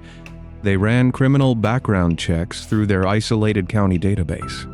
The archaic filing systems did not connect to neighboring state networks. This exact jurisdictional barrier acted as a perfect shield for the perpetrator. The police department possessed a clear physical profile hidden within their evidence lockers. They lacked the technological network required to process it. The file gathered dust while the phantom traveled across state borders. 2 long years passed in agonizing silence. The month of March 1989 arrived. The focus shifted north to the flat rural plains of Indiana. Interstate 65 connects small agricultural towns through long stretches of desolate asphalt. The town of Merrillville sits near the top of the state. Margaret Gill worked the overnight desk at the local Days Inn. 50 miles south down the exact same highway sits the town of Remington. Jeanne Gilbert managed the graveyard shift at a nearly identical Days Inn location. Both women faced the vast emptiness of the highway alone. The early morning hours of March 3 shattered the quiet of both towns. The predator struck the Merrillville location first. He confronted Margaret Gill in the quiet confines of the office. He ended her life before emptying the cash drawer. He then drove 50 miles south down the dark interstate. He arrived at the Remington Days Inn just hours later. He encountered Jeanne Gilbert behind the desk. He forced her out of the building and into his vehicle. He drove her to a rural county road and ended her future. The Indiana State Police launched a massive coordinated response. They established command centers along the 50-mile stretch of highway. Forensic units combed through both motels for microscopic clues. They extracted foreign biological material from the Remington crime scene. The laboratory technicians discovered a chilling, undeniable link. The exact same man orchestrated the attacks on Margaret and Jean. A law enforcement bulletin reached across the border into Kentucky. The Elizabethtown investigators submitted their preserved cellular evidence for comparison. The results proved the Interstate 65 Phantom operated as a single roaming entity. The investigation entered the year 1990 with 0 active suspects. A night clerk worked the desk at a Days Inn in Columbus, Indiana. A man entered the lobby and launched an unprovoked edged weapon attack. The clerk fought back with fierce desperation and incredible strength. She survived the violent encounter against all odds. She provided the police with a detailed physical description. She noted his greasy gray hair and a distinct lazy right eye. A sketch artist created a haunting image of the attacker. Law enforcement at last possessed a face to match the grim geographic footprint. The sketch circulated across the entire Midwest region. Authorities focused their attention on long-haul truck drivers. They ignored workers employed by the state railroad system. This massive oversight eliminated their best chance of catching the culprit. Thousands of tips poured into the hotlines without yielding a single match. The physical sketch sat taped to precinct walls while the trail went cold. Outdated record systems prevented investigators from flagging past violent offenders. The phantom disappeared back into the rural fabric of the country. The case sat untouched in evidence boxes for decades. The year 2019 brought a massive technological revolution to cold case investigations. The Federal Bureau of Investigation joined forces with the Indiana State Police. They turned to advanced genetic genealogy to crack the dormant files. Specialists extracted the preserved cellular profile from the 1989 evidence. They uploaded the raw biological data to public ancestral databases. Complex algorithms began building intricate family trees across multiple generations. The digital network highlighted distant cousins scattered across the country. The investigative team spent countless hours tracing the lineage downward. The physical distance between the digital matches began to shrink. The task force zeroed in on a specific family tree branch in the Midwestern United States. They crossed off relatives until only one logical candidate remained. The name Harry Edward Greenwell flashed across the government monitors. Detectives pulled his employment records from the 1980s. They discovered his work on the regional railroad system mapped in exact alignment onto the highway crime scenes. His old mugshots revealed the exact lazy eye described by the surviving victim, the scattered puzzle pieces locked into place with cold precision. The investigators realized the monster had hidden in plain sight for decades. They prepared a tactical plan to apprehend their target. Agents secured a direct biological sample from a close family member. They rushed the material to the Central State Laboratory. Technicians fed the data into the analytical machines. They compared the new sample against the grim evidence pulled from the motel floors. The results returned with a 99.9999% certainty. The scientific proof eliminated all shadow of a doubt. The phantom of Interstate 65 possessed a true verified identity. The task force gathered their warrants and headed toward Iowa. They prepared to deliver justice after 30 long years of silence. The authorities drove into the quiet rural limits of New Albin, Iowa. They arrived with federal warrants and heavy handcuffs. They discovered a bitter, infuriating reality waiting for them. Harry Edward Greenwell perished from cancer in January 2013. He avoided the cold steel of a prison cell. He spent his final days gardening and chatting with his neighbors. The legal system lost its chance to put him behind bars. He evaded human justice through the simple passage of time. The revelation left the investigators with a deep, lingering frustration. Law enforcement officials held a definitive press conference in April 2022. They presented the undeniable genetic proof to the public. The families of Vicky, Margaret, and Jean received absolute confirmation of his identity. The absence of a formal trial left an echoing void in the pursuit of justice. The state closed the files, providing a hollow, imperfect closure. The case proves brutal predators often live quiet lives right next door. A massive failure in police communication allowed him to roam free. Our journey through these dark geographic discoveries brings us to a final, profound realization about the technology tracking our every move. Each of these cases fractured the illusion of perfect safety. Satellites, deep water sonar, and complex genetic databases succeeded where decades of traditional manpower failed. Yet, for every predator exposed by a glowing screen, another remains hidden in the dark. Who is the digital eye watching right now? Thank you for watching, and click the video on screen to continue.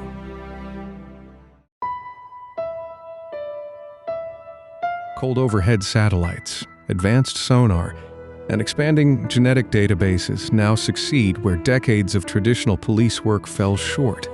Yet, countless cold cases still wait in the shadows for a breakthrough. Thank you for watching.